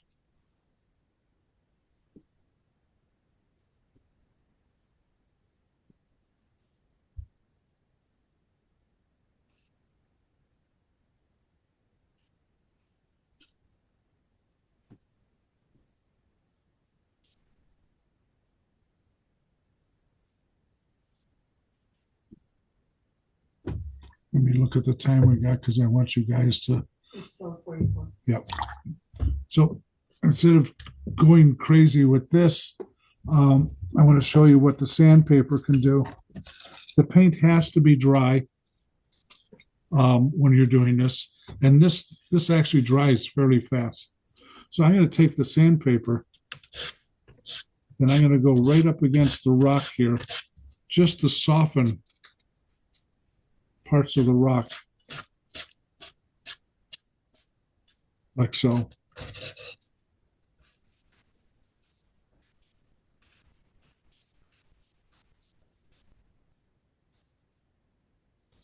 And I can come in here like so. And I'm using this very lightly just to bring up some of that sparkle.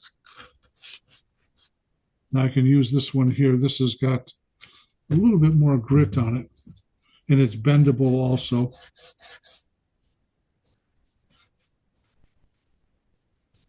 And you can get things going like this.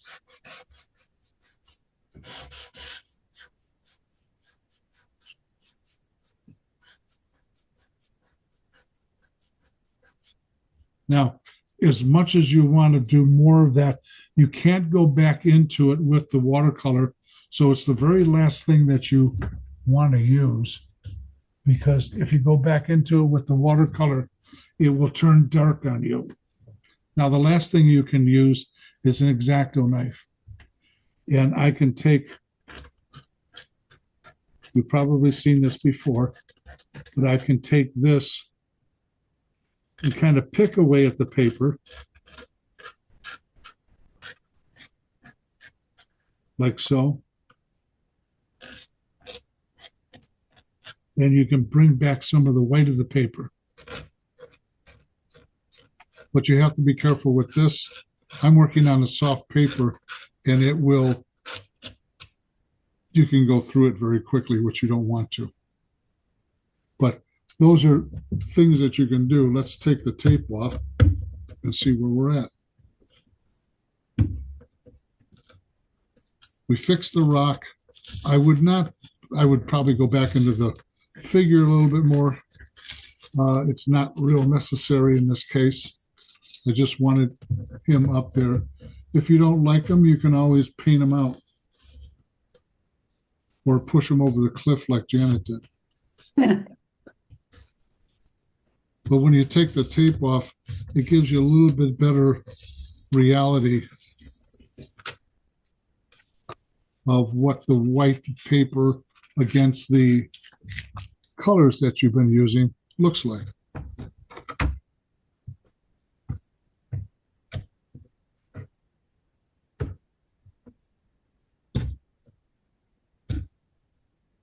Now, one thing that on this paper I have to be really careful about pulling up the tape, because this is a much softer paper than something like Arches or Fabriano has.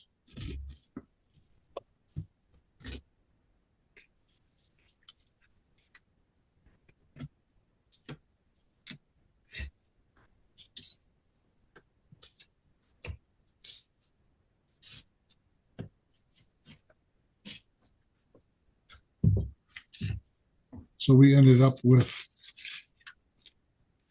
this. Oops.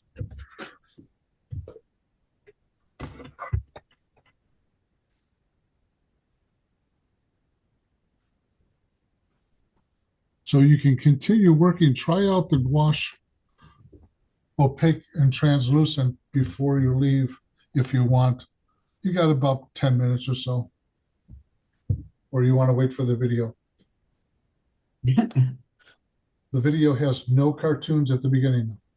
And no, let's go to the movie popcorn. Yes, and no, let's go to the movie popcorn commercial.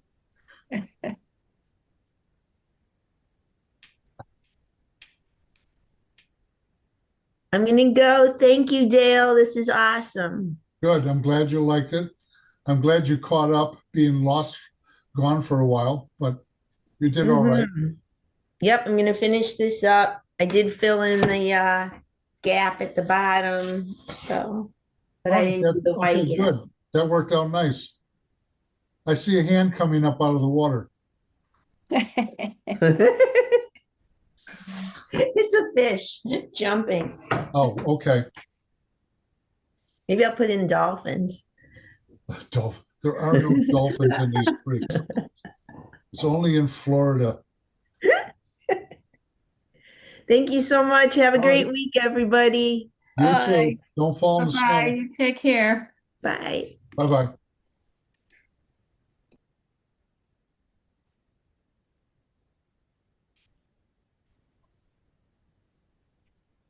Somebody fell off someplace.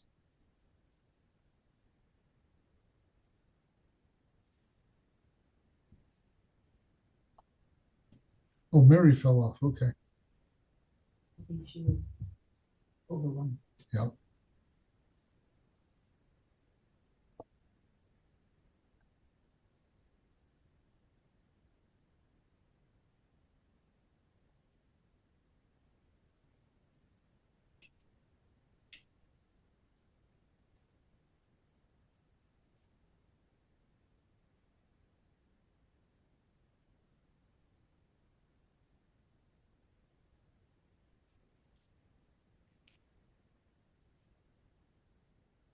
I may continue this after the video is over with and work this area just a little bit more, but nothing else with it I can see besides the figure, Are we gonna video this? probably. How's that, Dale? What else should I do? Oh, that came along nice. You can probably get this going up closer to the rock up here. Which one? This area right here, a little Uh-huh. bit closer to that rock. Okay. Minor thing. Rest of it looks very nice. Thank you.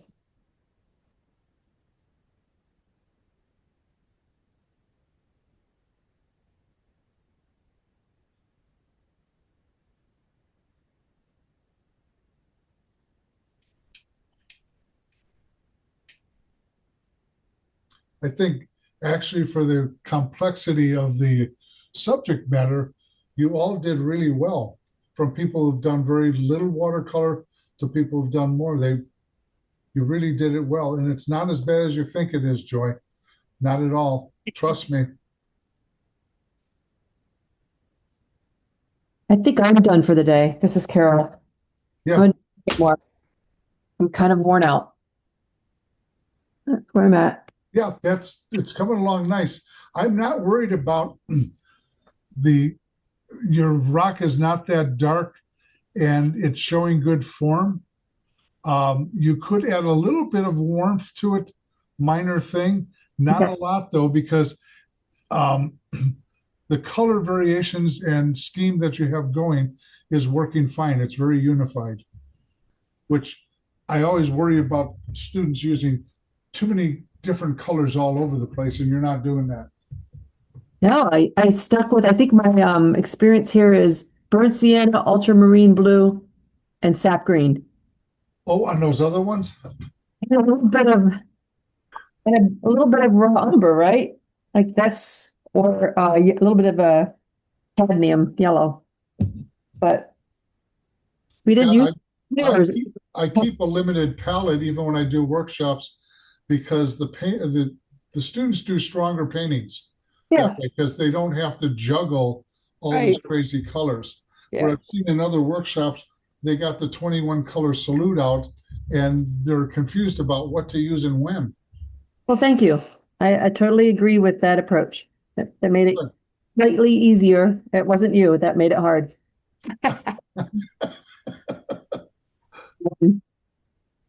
Well, I hope to see everybody again. It was Have fun. a good weekend and stay warm.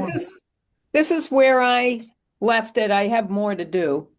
Looks That's good. coming along fine. Nice. You need to simplify this area down here, Right, yeah. but you're doing fine. Thank you. Yeah, and here's where I am. So, That's good too, Judy. Yeah.